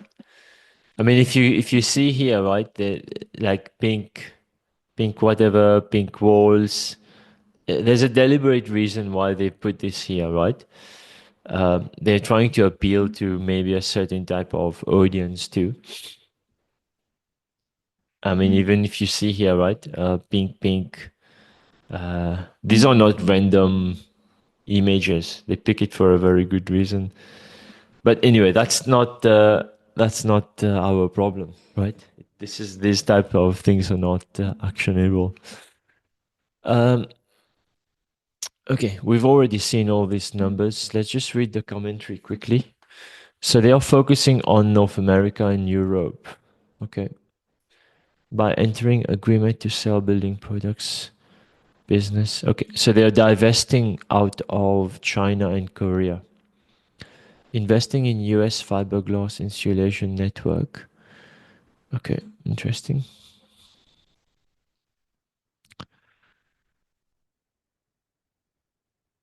Mm. This is a bit hard to understand if this is year over year or not. It looks like it's year over year. Okay, so all of that's not important at the moment.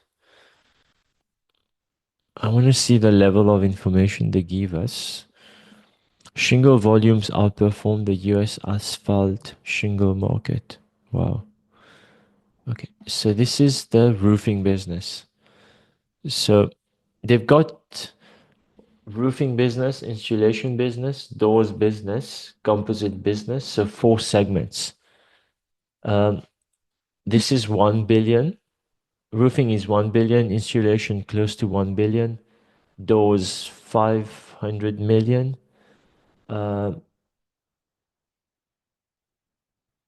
And then composite, similar. Interesting. Okay. So they seem to be doing relatively well on the roofing segment. Insulation business here too. I mean, they're up year over year. That's quite interesting. So, strong commercial execution drove growth and expanded margin. So this is actually something we have to watch out for because commercial construction is still going strong. And I think it will keep strengthening with all this reshoring activity.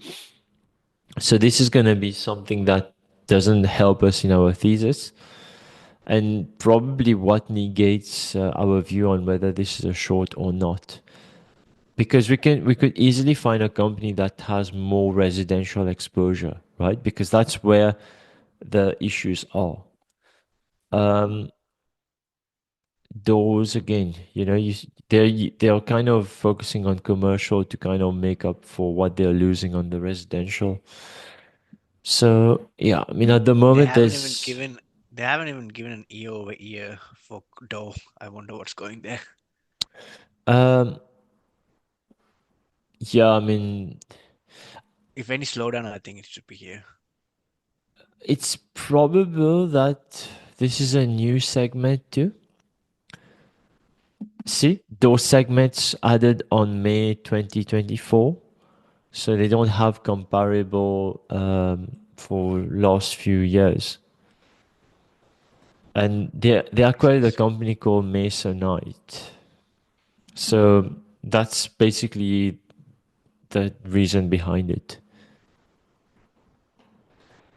Okay. Mm, revenue. So this is the Q4 outlook. Revenue down in roofing, down in insulation, down in hood doors. So, okay. So we're kind of getting to that stage where revenue growth is not, it's not present, right? Additional components, volume headwinds. I was hoping they would give us volume information, volume and price. Maybe it's in the SEC findings. We'll have to dig a bit more. But that's only if we believe that there is further leg for to be considered to consider this as a short, right? If not, we should probably just leave this alone and move on to a different company. In North America, residential, positive price realization offset by slightly lower volumes. Okay. So just to give you an example, we could find a company that's purely insulation, does purely insulation, right? And now knowing this industry trend, right? We can zone in on just insulation and find a company that maybe is a better short from that perspective. And that's the value of, looking at these companies and looking at the information they provide. A lot of this is just not analyzed thoroughly, and these guys are giving you like a very good view of the industry and what they think is going to happen in the future. So maybe this information is not actionable for this company itself, but it gives you more fuel to look at other companies that might be more exposed to these different trends, right?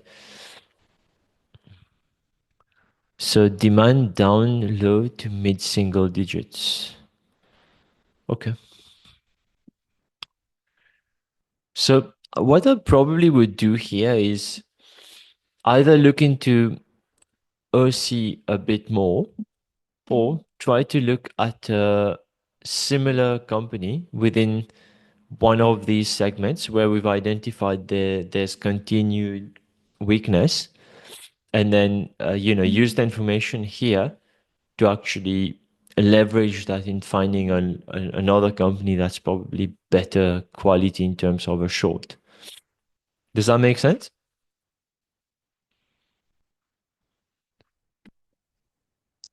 Yeah. And I mean, look at this company, right? This is like purely roofing. Let's just quickly check them out. It doesn't want to open. BECN. 7 billion market cap, 15 times. Okay, this is not a bad situation. We've got 7 billion market cap, nearly 4 billion debt, increasing. Yep. 11% growth in EPS, 10% in the next year. So yeah, but it's at all-time highs. So we need to figure out what these guys do. These guys do roofing materials for both residential and non-residential, and they also look at complementary building products to contractors. So basically things like HVAC and so on, right? Okay. So this whole segment will get big headwinds now. This whole building products segment. Look at this, building materials such as lumber, composite skylights, window, plywood. Okay. And if we look at the chart itself here, so it's managed to grow revenue even in, relatively difficult environment. So this is kind of a company that's more like a distributor, right? So we just need to be a little bit careful here as to what the business model looks like. But based on what we are reading elsewhere, right? I think this is a segment that is bound to contract. And I don't think the stock has this priced into at the moment. Do we agree? Yeah. I also think we need to look into the HVAC a bit, like maybe they have some exposure to data center build out. Maybe that's the reason. That's possible, but I would doubt. HVAC is listed as one of the products, so Okay. I would doubt that's the reason. So yeah, revenue growth is definitely coming down. And very thin margins, as you would expect for a distributor. So that's interesting. High debt, very low margin, and potential for growth to come down, which means even lower margins. Yeah, not a great situation. Let's look at the debt quickly. So total debt is 3 billion, and they don't have a lot of cash on hand. So they have around 100 million of cash, right? The difference between total debt and net debt is total debt minus cash. So that's basically how I, assume that. No, actually, I'm looking at the wrong column. So total debt is 3.7 billion. Net debt is 3.6 billion. So this is not a company that holds a lot of cash, as we've established. So 68 million of cash. This is quite interesting. Could we have an issue with the debt here? So they generate 321 million from operations, and that's decreasing from the last few years. Okay. And then CapEx is not that high. They've made acquisitions even. Interesting. So I think they issued debt to make this acquisition here. So total debt issued was 3.2 billion. They repaid 2.8. So net is like, yeah, that's basically for the acquisition. Interesting. So these guys are even issuing stock. Yeah. Repurchase of common stock, 200 million out of 7 billion. That's not a big deal. Still free cash flow positive, but decreasing significantly, right? So the market is not really paying much attention to these topics. Is it because it's a non-event, or is it because they don't have the same expectations of maybe growth not growing? Something we have to look into. But I'm seeing this as a potential short, to be honest. So 68, okay, not the highest in terms of inventory. Let's look at this. Whenever we look at debt, we have to look at this tab, right? So the interest debt to equity it's only gone up over the years, right? It's nearly this seems too high. It should be the other way around. They issued another 3 billion, right? Just give me 1 second. So, sorry. So debt to capital is 63. That makes sense, yeah. Because this is debt to equity, yeah. Capital is this market cap. Equity is let's just quickly check this because this. I think the equity is only with common shares, right? Yeah, equity is the difference between so you've got capital minus long-term debt, right? yeah. So how do you explain this? You've got total equity. So long-term debt is 2 billion. Then you've got leases.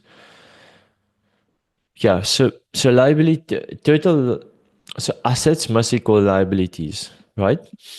And then liabilities comprise of so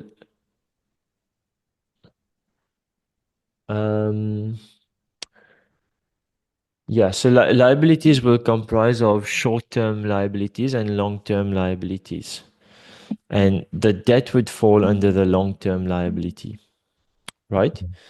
And basically liabilities and equity will be equal to the assets, right? So the difference between assets and liabilities would be equity. Okay, that makes sense. So what I was saying is this metric is only worsening, right? This is quite high, to be honest. And if you look at the interest rate coverage, so does anyone know what interest rate coverage is?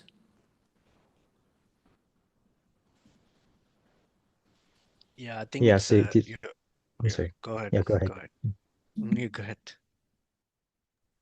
Yeah, it's just a multiple of the interest that can be covered with net earnings.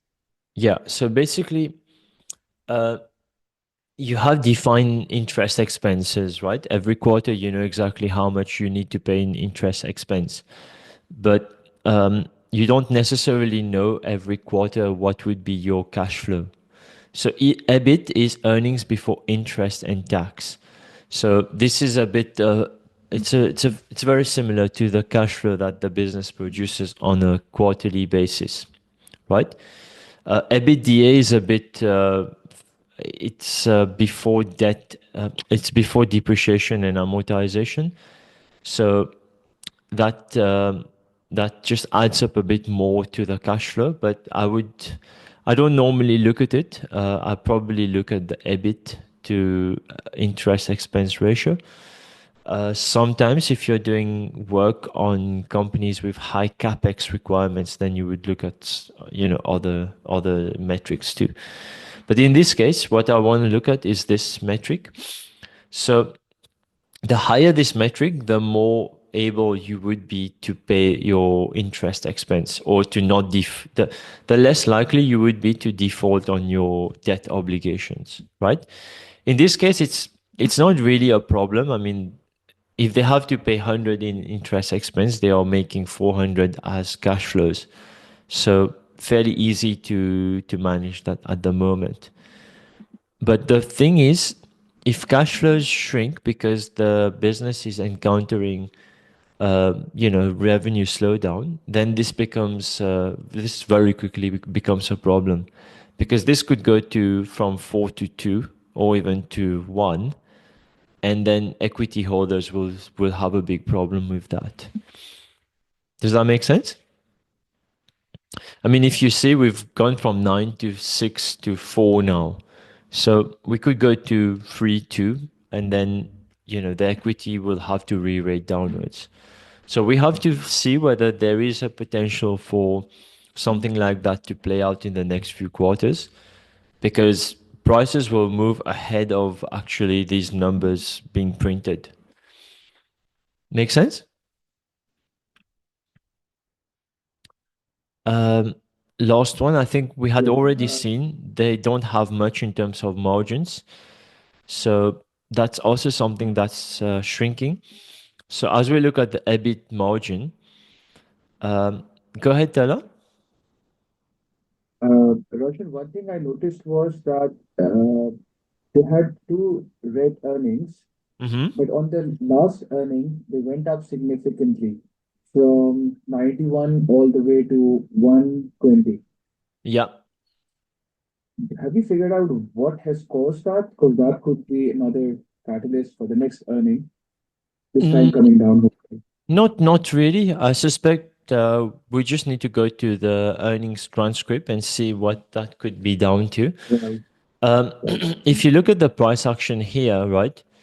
So we also have to put it in perspective with how the market had been trading. Before the Fed meeting, so this is the last earnings, right? It wasn't a positive one. Like you say, there were two negative earnings in a row, but maybe the market had kind of expected bad news in these 2 quarters. And if you see here, the stock just rallies from low 90s all the way to 113 something. And then once the Fed announcement comes out, it sells off again. It's very similar action to the previous stock we looked at, and now it's coming back up. It's just rallying into the next earnings. So I don't know what's behind this. What are people thinking? We'll have to get a bit closer to the company to figure out if, this is basically just fluff, right? Because if it is, and the stock is probably going back to, let's say, below 100, there could be significant downside potential here. So this stock hasn't yet shown that it's peaked, right? It could still keep going up. But if I look at it, the way it's trading, I think the peak is probably close. Maybe the peak is around the earnings here. So if you do a bit of work and you get conviction on your play, maybe you could play these earnings, or maybe you could wait and see what comes out in the next earnings and then decide to play it afterwards. I think these types of stocks have a lot of downside potential given what's happening in the industry. We also have to look at this, right? This is the home builder index itself, the ETF.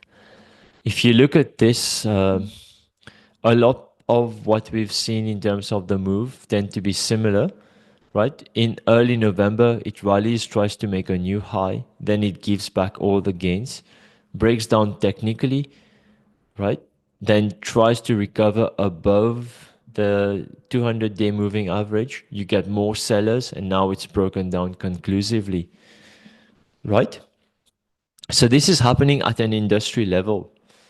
And what we're basically trying to find is those guys who will be correcting even more as this unfolds. Because The next destination for this is definitely here, right?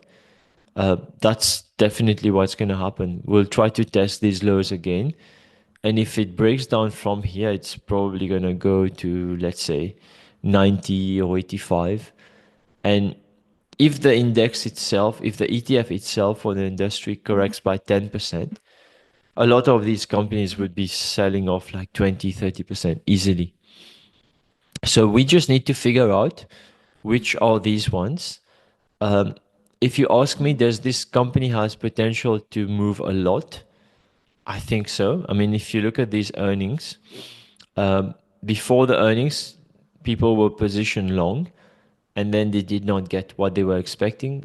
The stock just sold off, broke down technically, tried to go back up, broke down again, tried to go back up, and then basically from here onwards, it was lifted by macro tailwinds, then sold off again, and then we're trying to go to new highs again. And I would not be surprised to see this back here eventually, back in the 80s. And all of that would be justified by the fundamentals not playing out. It will not be because of technical reasons or because this line has been crossed or anything. What we're doing here is we're just establishing what is the potential for the move, right? Because if we look at the chart and we think the stock is probably going to go from 118 to 115, there's nothing more we need to do, right? If it's a boring stock that doesn't have volatility, there's no point in looking at it further. But when you look at a situation like this and you're like, this is 118 and it could immediately, almost immediately go back to 100, and in the long term, maybe even go to 80, then, I could get two trades out of it if I get this right fundamentally. So you see how I'm thinking about these situations, right? Is that clear to you guys? Yes. Yeah, because if you do all this work, right, you wanna be able to participate more than once, maybe 2, 3, 4, 5 times during the year, and they don't have to be back to back, right? You can participate now and then sit and wait, nothing much is happening, and then in Q2 or Q3, you participate one more time, and you play it that way. Basically, you participate only when you think there is potential for the price to move a lot. Let's look at our favorite, right? FND. This is so interesting, right? It keeps breaking down technically so many times. I mean, fundamentally, it's already broken. There's no discussion about that. It's 10 billion. I think the forward PE is close to 60. So if you look here, it's broken down here, and now it's broken down here too. The next step is it's going to attempt to break this multi-year support level, right? So could we go back to 90s? Yeah, I think fairly quickly, especially with an earnings.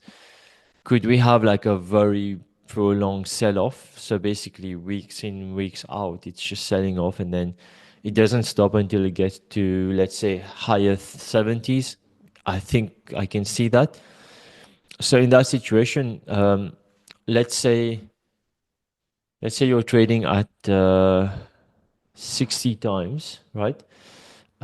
If it goes to 40 from 57 or whatever, that's a 30% correction, right? So that's not hard to find to get, right? From 100 to 70, it's a 30% down rating in the PE, which will be highly justified based on how fundamentally broken the company is. Does this make sense? I mean, at 40, I'm still being, very generous with the PE. This is a company that should be trading at probably 15 to 25 PE, something like that. But let's give it 40 because we're looking at the next few weeks. So this is probably something you want to play. With FND, you have to be a bit careful with the option strikes. They are not that generous. So if you play this, you probably want to give it a bit more time and, aim for the trade to go, to maybe 80 or high 70s. So put your price target somewhere there and structure something around that. Because you get strike prices for like 95, 90, 85, and it's not ideal because, you know, to move from one strike to the other, it's $5, which is 5% in this case, right? For the share price. So yeah, I mean, this is basically how I'm thinking about the housing sector. There's a few more that I haven't discussed, but you can probably look at them individually. I've given you a long list of names. The other one was Masco. I think you would have seen me discuss this company quite a bit, maybe in Q3 last year. So these guys, they design, manufacture, distribute building products, plumbing, and so on. I don't think it's a great environment for them. It's prime for a correction too. As you can see, right, this is very bearish action. This type of candlestick. So the stock tried to rally throughout the week and then it gave back all the gains only to finish negative. Yeah. So if you see here, it rallied strongly. Then this was a little bit of undecisive price action. Then in the following week, it tried to rally strongly, but then investors were just like, no, no way. It came back down and even sold off on the week. So I think this is a peak in the stock at the moment and probably just goes down from here. Even this one, we're trading at, let's say, 80, 79 at the moment. I think we could easily come back down to 72. And with a bit of bad news in the next few weeks, we could be aiming at 65 or 70 roughly. Right? So if the stock gets somewhere here, there's a lot of money to be made, right? 65 seems like a reasonable place where we could end up. Does that make sense? And this is 17 billion, right? So if you were to go into the option chain, you probably will have a lot of options here. Roshan, almost all of these companies are reporting earnings this week. Yeah. So would be a good idea to just wait for the earnings to come out and then, move in quickly, right? Yeah. So some of them are reporting on like Monday, Tuesday. Others are Yes. reporting a little bit further out. So for the ones reporting on Monday, I think it would be a bit crazy for us to now try to push and get involved. But what I would say is keep an eye on these earnings, look at them carefully, look at what's coming out in terms of comments, and then keep in mind the earnings that are going to happen in the next few days, weeks. Have these theses also worked out, and then once you get the confirmation signals you're looking for, just pull the trigger. I mean, you can see this is a whole industry that will be gliding down. We're being a bit picky here in terms of who's gonna crash. But even if you pick even the top home builders like DHI, these guys are coming down. I think there's no way they don't sell off like 5, 10, 15% easily.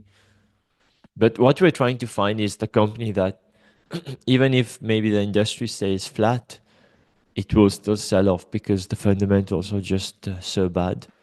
So a company like, let's say, Masco, right? It's not that great in terms of the option chains, but let's just quickly look at this, right? We haven't done any fundamental work or anything, but let's assume we are bearish and we think it's going to go to, so earnings is 11th of February, right? So we've got a few days here. let's assume we think it's going to go to 65, right? So how could we structure this? Okay, so we don't have a lot of, okay, we could do February. Okay, I would rather play March, just give it time to work out. So if we believe it's going to go to 65, right? Let's be a bit conservative and pick 70 as our price target. So the 75 put is being sold for something like $1.4. I think that's probably what you would be able to get it at.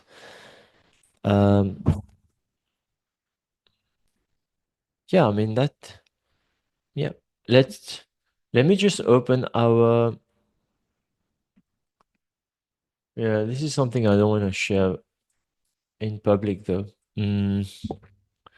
How do we do this? Okay, maybe I'm just gonna pause the recording because I don't want to share the structuring in public. This is worth too much. I'll pause this. So, guys, moving on to FBIN, which is another company within the housing space, building product space. So, this guy is, it had a big move on earnings, right? So, coming into the last earnings, people were positioned quite positively, and then once earnings were over, it was just sell off, right? So we'll have to understand what happened at this earnings, because from the looks of it, they met expectations, but management must have said something or given guidance that does not meet expectations, which would have led to the stock selling off so much. So we have to understand the story there, right? It starts probably in the last two earnings call, and then from here onwards we have to figure out. So they report in 5 days, so basically on Thursday, right? So the market is not really positive as to where things would go. So if they disappoint, I think it's going to go even lower. Technically, they're already broken. So they've already broken down here, attempted to make a new high, didn't happen. Now it's just heading lower. I think next stop is it goes to 68, 67 maybe. And then if we have further bad news, this is probably going to go to 60 and lower. So yeah, I mean this is a situation that gives us a bit of trading range, right?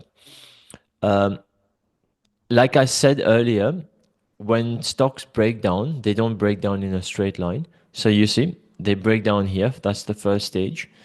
They try to come back, make a fight back. Then investors just keep selling.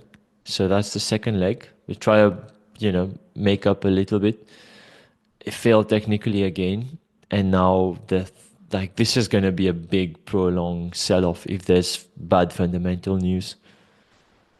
So yeah, Bhavan, any questions?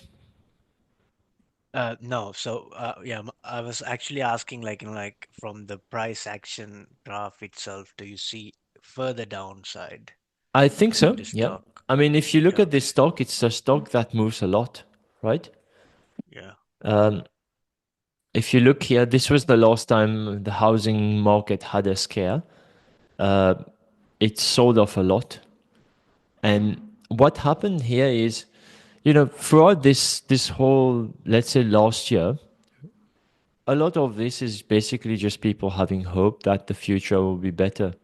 So there's a lot of the the divergence between fundamentals and valuations keep creeping up, right? And eventually, when it becomes clear cut that this is not gonna work, then you start seeing the sell off. So I think in this talk, we have to look at a few things like buybacks and so on, understand exactly where they get involved and what would be the maybe top three factors that would drive this stock further down. yeah. I was looking at this stock. These guys produce like faucets, Mm-hmm. stone doors, and Yeah.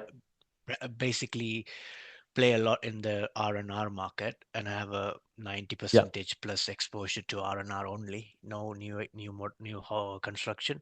Right. And they have a lot of downside potential. I think three places it's going to come from, like top line shrink Mm-hmm. from analyst expectation, and then the third one is tariff, like they have like Chinese I see. Mm. products. And Mm. then there's another fourth one, which is like their products can be getting getting undercut by Chinese product itself, where people are uh, like opting for a low cost I see. replacement material. Mm. Yeah, I mean, So you know, it's a bit of a difficult moment for this company, right? But look at it this way, right? There's not much priced in sales growth, right? yeah, However, market is still expecting reasonable growth in EPS. So a lot of what you're discussing is counter to what the market expectations are, right? And if it actually unfolds the way you're describing it, where there's going to be margin pressure and maybe even revenue declines, this is going to be a very difficult time for this company. Just wanted to look at one thing here. What are they doing on I have buybacks? like 200 million last year out of Yeah, 800. so 235 out of 8.9 billion, not significant. They still pay dividends. Um, wanted to see what's going on with the debt. Is it increasing, decreasing? So debt is on the rise. Yeah. And the Um, days of inventory is also on the rise, like yeah, for the past that's where I'm 3. going next. So this is going to be a killer potentially. Okay. I think this makes the list. Yeah. Yeah, Um, it's already on that spreadsheet. yeah, I saw that. I saw that. I saw that. So in terms of EBIT, not really an issue at the moment. But if they have to keep raising debt just to fund the operating needs of the company, while cash flows are getting you know a lot of pressure because of all these factors, that's something that equity investors will have to take into account. I was discussing this company also. I don't know if I've discussed it in. No, not this one. Sorry. What's that company? TGLS, right? Yeah.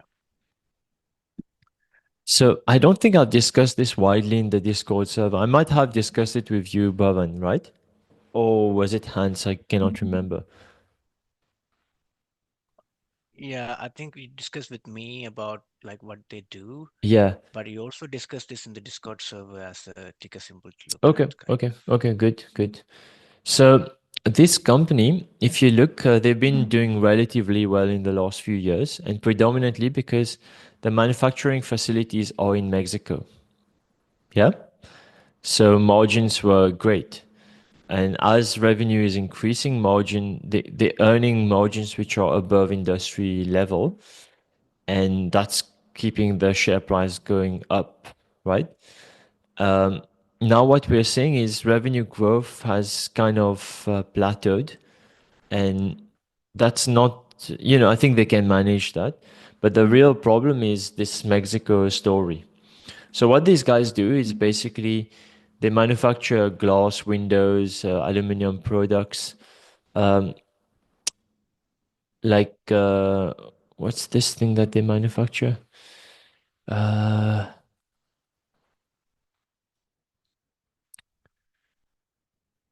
yeah, like curtain walls, floating facades. So a lot of these things like interior dividers that are used in offices and so on. So a lot of these are produced in Mexico, and they are headquartered in Colombia, but I think the manufacturing happens in Mexico. So with the tariffs now, this is gonna be a bit of a problem for them.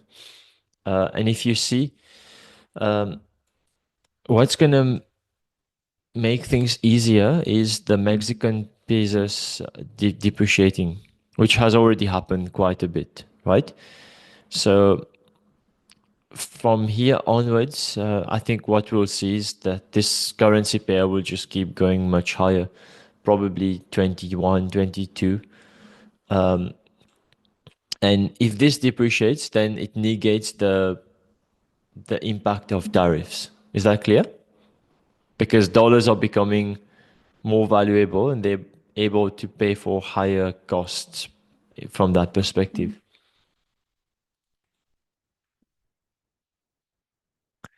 So I still think, this could be the start of a bit of downside for the company.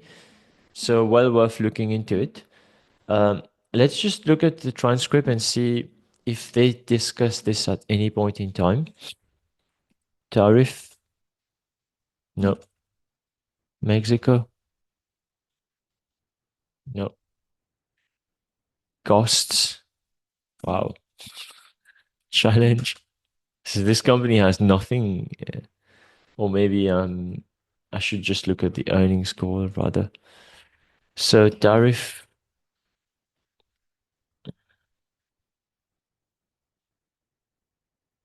Okay, there we go. So number two, there were some non-recurring expenses associated with strategic review. We incurred some aluminum tariffs that were put in place earlier in the year, and those were not subsequently reversed. So they are not new to this whole tariff situation. See, analysts are asking questions on tariffs now, right? First, do you get that back in terms of any tariffs you've incurred? Okay. This is worth reading. Actually, we are paying today 10% tariff on aluminum and we are getting it all back from customers. So they are saying that they are pushing the cost to the customers. Interesting. I want to see if there's anything on Mexico. No. Costs.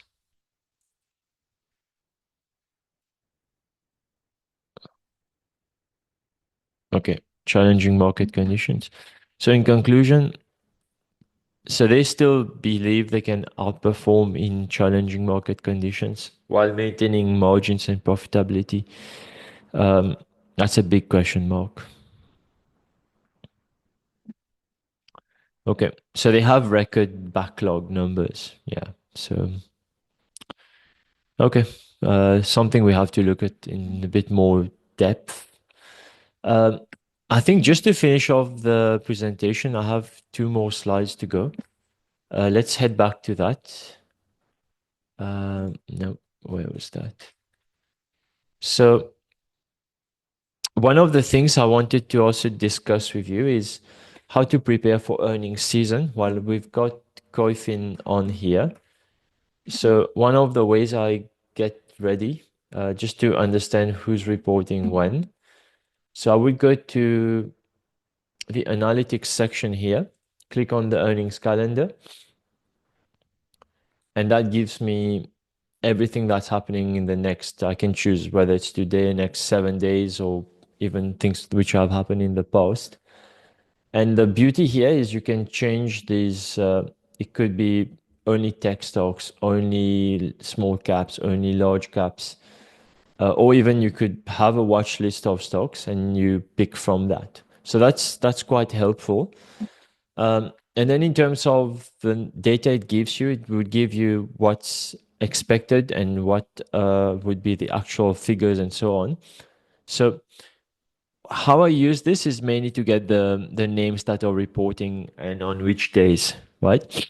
So a lot of the names like Starbucks, for instance, you want to know when they are reporting because that's a big proxy on consumer spending too, right? Names like PKG, it's a bit of a bellwether stock within the packaging industry, and the same for banking and so on. So this is how I would prepare myself for earnings, and I will earmark a few companies' earnings that I want to pay attention to closely, because a lot of times I will get ideas from those earnings, and this would lead me on to other things, and it's basically just augmenting my whole research process. And then finally, uh, two more slides I want to talk about. I think we've discussed this. So I want to talk about the long trade idea themes. I think we've discussed this quite a bit, but I'll just quickly go through it. So I think we need to go back to some old economy, low PE value companies. With the manufacturing reshoring now taking shape even quicker, I think there's going to be big tailwinds there. So companies like Symbiotic and so on, we need to keep an eye on them and just see what they are reporting, whether that's in line with our expectations. With the import tariffs intensifying, I think there's going to be a move to look for locally sourced goods in the US. For people who are dealing with US businesses, it's a lot easier because the logistics are simpler. Compare that with importing from China, having to wait for weeks to get your shipment. Also, communications are easier. There's more flexibility. So, for instance, if there is a defect or you want to change your design, this whole iteration loop takes much less time because you don't have to go back to China and, with the freight situation and everything. If you do that with a US sourced manufacturer, with US sourced goods, it's a lot easier to manage iterations and even to have discussions, right? And US manufacturing tends to be very high quality. So I think there's definitely going to be a move towards that. And of course, what does that mean? You need more warehousing, you need more logistics, you need a lot more industrial machinery.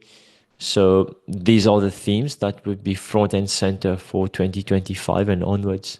So if you read in the newspaper that, warehousing is getting a boom, don't be surprised, right? It's a normal function of whatever's happening. As we've discussed, I think we're getting a bit of a nascent bull market in the agricultural sector. So lots of names there. Pick the ones that don't require, uh, you know, heavy capex budgets. So things like tractors, farming equipment, and so on. Stay away from these. Maybe look at the fertilizer stocks and a few others. There's quite a few. Take a look. The AI infrastructure build out, despite whatever DeepSeek is doing, I think there's still going to be a need for more power, more cooling solutions, more data storage and transmission solutions. So Lumentum Holdings plays into that. I think Darren played Light this week. It was kind of a smash and grab, you know.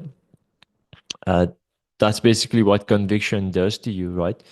If you get a big sell-off on a name that you like and the sell-off is not fundamentally driven, you take advantage of that, right?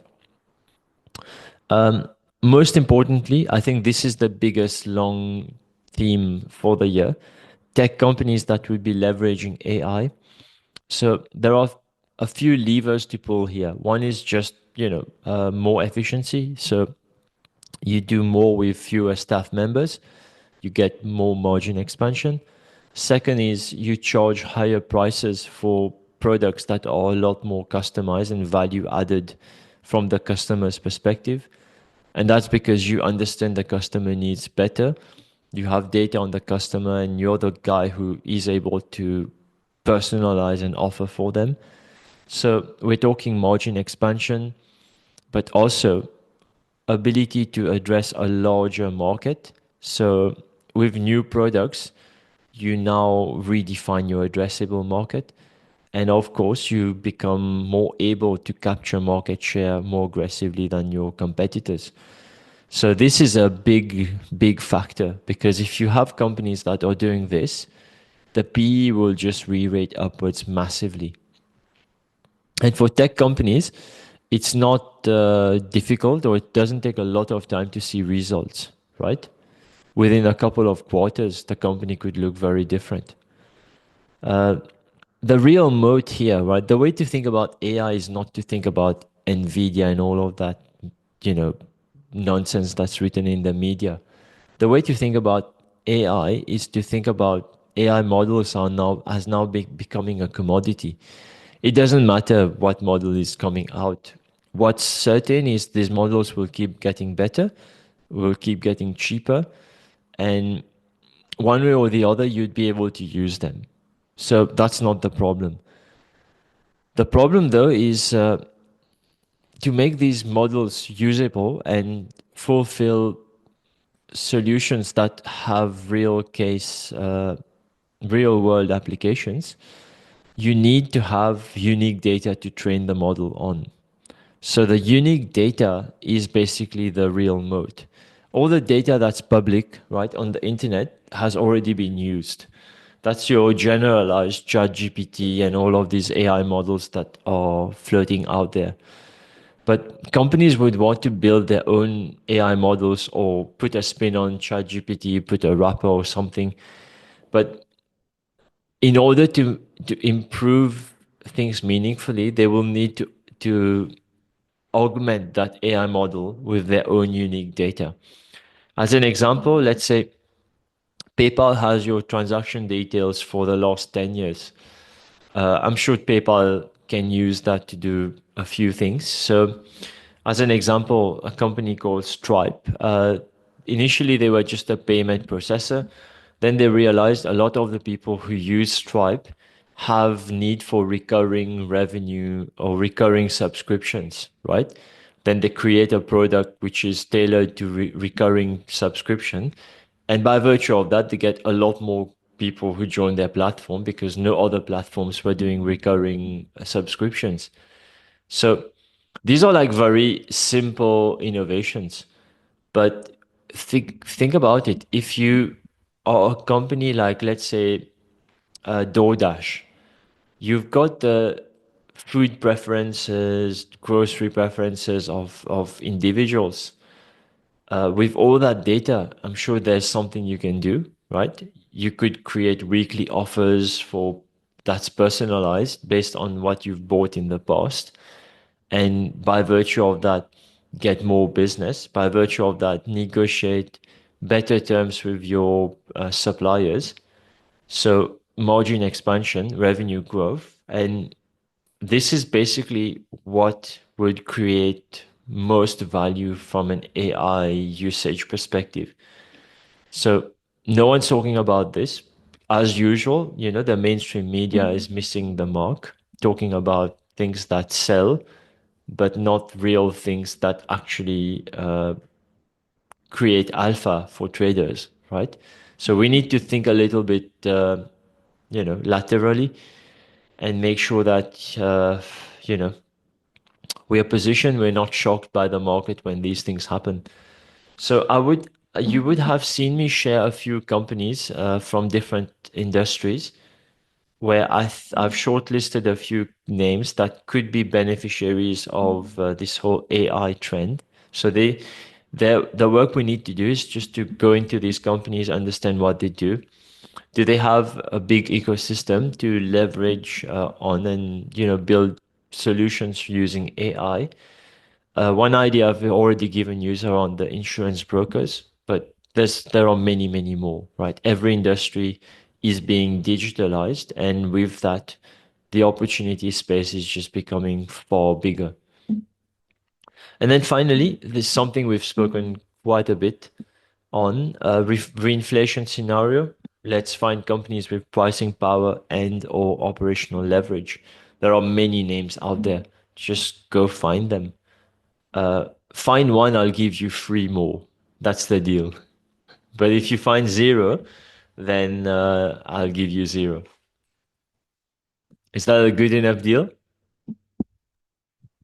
Take it.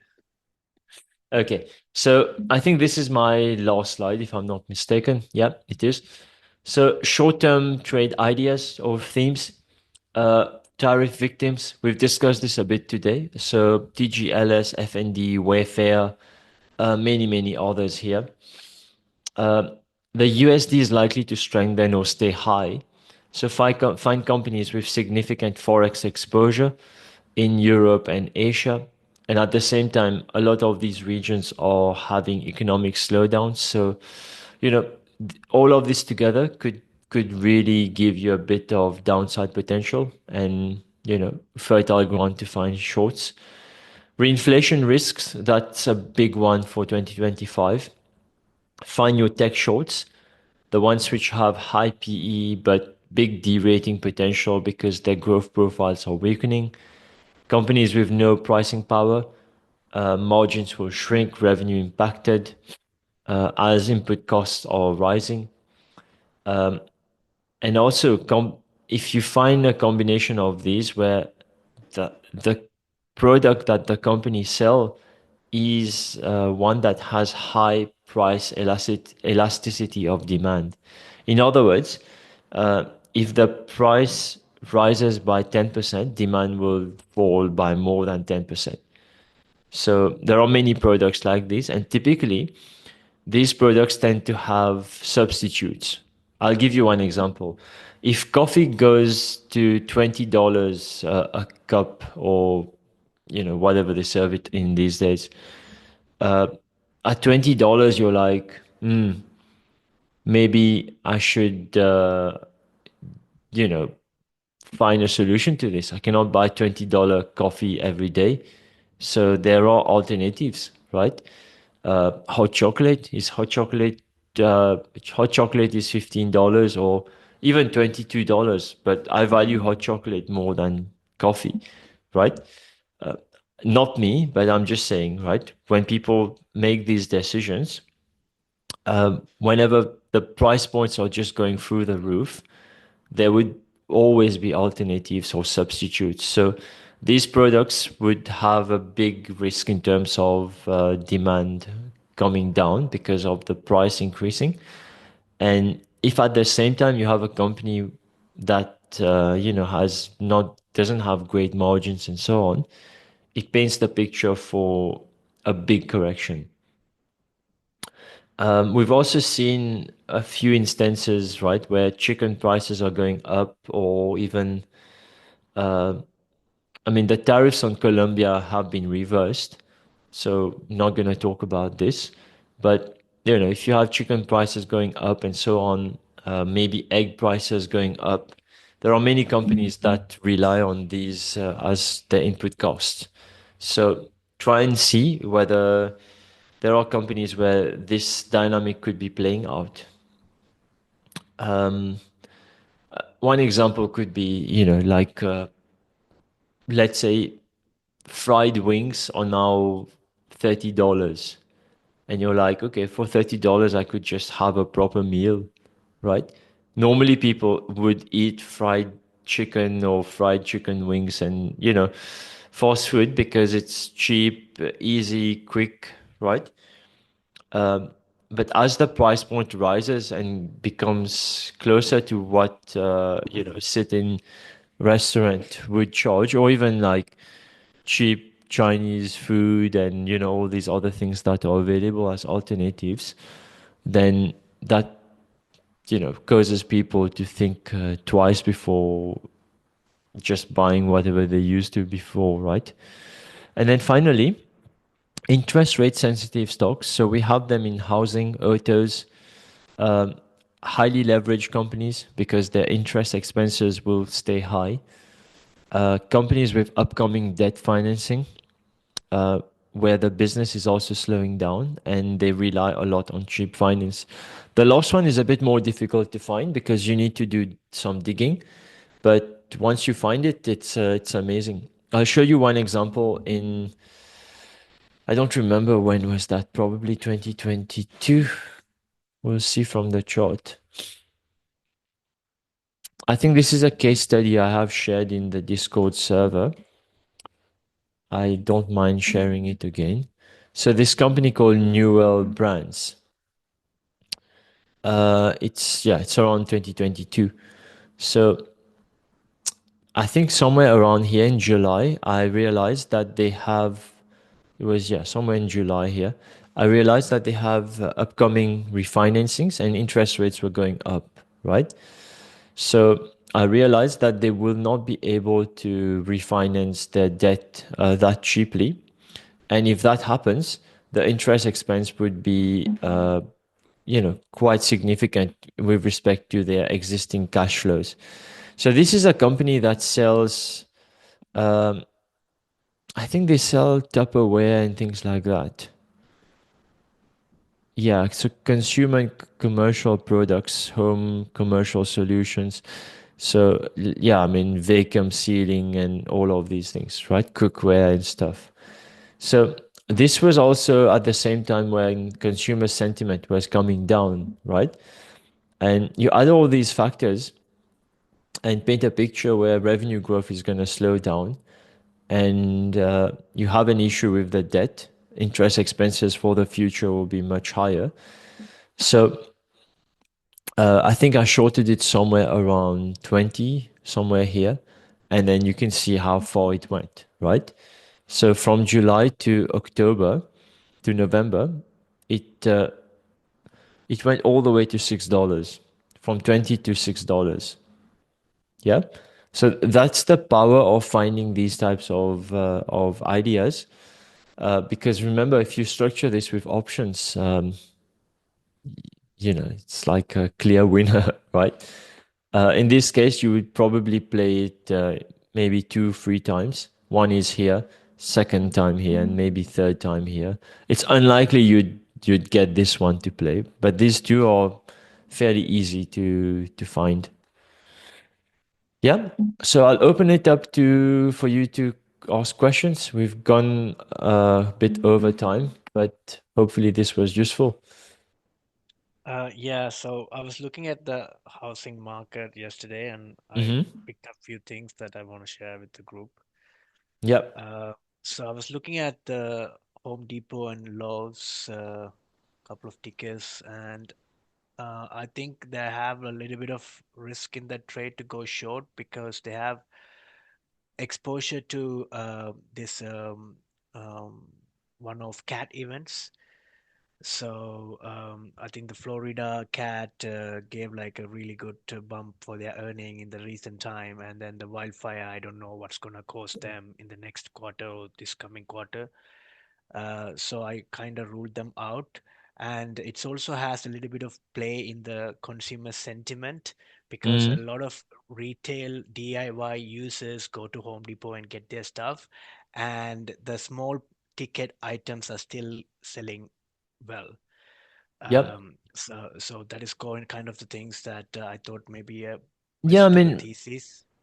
Home Depot is like the best of all of them, right? Yeah, one thing I picked from that earning is the large ticket re Yep. R&R market is where the slowdown is happening. Yeah. That's what Um, FND relies on too.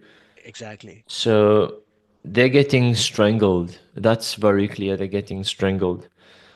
So I think the best way to play this theme is FND, and then maybe lows. Maybe look at Home Depot as a way to as a bellwether stock, right? Just to get Yeah. an idea of the trends and corroborate with what the rest are saying. But yeah, I mean FND definitely a short from my perspective, especially if you can get your entries at the right place. I think there's more movement there. Yeah. Yeah, I just want to share that Yep. with Thanks you. for that. Thanks for that. Um, Also, you get my point on these long and short trade themes, right? Or is it abstract? Because, I keep discussing these things quite a bit and I don't really see much in terms of ideas that come from them. So I have to ask, right? Because it could be that people are not necessarily understanding at the right level to be able to take it independently on their own. Um, Roshan, one question here. So let's say when we're talking about long and short ideas, if you're Mm-hmm. looking at the housing segment, we are looking for shorts. Yeah. Would we also look for longs in this segment? Because that's something I could not figure out. Okay, for tech, it made sense. You can have Yeah. short and long, but about housing? Um, I don't think you need to find a long in housing. Um, Yes, that's I don't think you need to do that. But if you're right. short housing, you need to understand you are exposed to anything that suggests that interest rates might come down, right? So there are Yes, different ways correct. to also hedge that. That's the biggest risk, right? There Right, are different right. ways to hedge that exposure. Yeah, If you really wanted to have like a long that's somewhere close to real estate or housing, you could start looking at like let's say businesses that would do better if real estate transactions start going up, like brokers and so on. right. It's like, but then you want to make sure that fundamentally they are sound. You're not just putting them there as a hedge. But there are other ways to to also go outside of the housing segment and have longs that would benefit if, for instance, tomorrow the Fed cuts rates, which is an unlikely scenario, but you need to have a position for that, right? Definitely. Yeah, Makes sense. because here I think we have a clear view on housing, and we are relatively bearish. Maybe you could do like short housing, long retail. I think that's close enough, right? And consumer discretionary has a bit of tailwinds from here. So, if tomorrow the government puts more money into people's pocket, they are unlikely to take that and get a mortgage, right? They still want mortgage rates to be lower. But if you give them a couple $100,000, let's say per month, right? Let's say you're getting $2,000 extra per month, they're more likely to go and spend that in, shopping and all of these things, as opposed to buying a new house right away. So you're short housing for good reasons and then long something else that protects you against consumer sentiment going up. But also, if the Fed cuts rate, that just makes retail even better. But also, you'd be exposed for like let's say 6 weeks, 8 weeks, right? You're not taking a view for the rest of the year, right? Exactly. Yes. Once the Yeah, trade yeah, is yeah. over, you will reassess and figure out where we are based on new information. And that's the way to play it. Yeah, no, clear. I was thinking along the same lines. Mm, Yeah. mm, Thank you, mm, Roshan. Very mm. clear. Yeah. Any other questions? No questions, but one more point on the pool corporation, Roshan. Take a simple POOL. Mm-hmm. Mm-hmm. Yeah, so I was looking at that as a short, and I also think they have two segments, and one of those has exposure to non-discretionary spending. So they play in having these materials that is need to be purchased to manage the pools, right? Right. Yeah, yeah, I know about Maybe that. Yeah. Like chlorine or something, maintenance related, right? maintenance Yeah, yeah, related, yeah, yeah. and that is like their 80 percentage of portfolio, maybe more. Right. And it doesn't really sit in our short team that we are looking Mm-hmm. for with high exposure.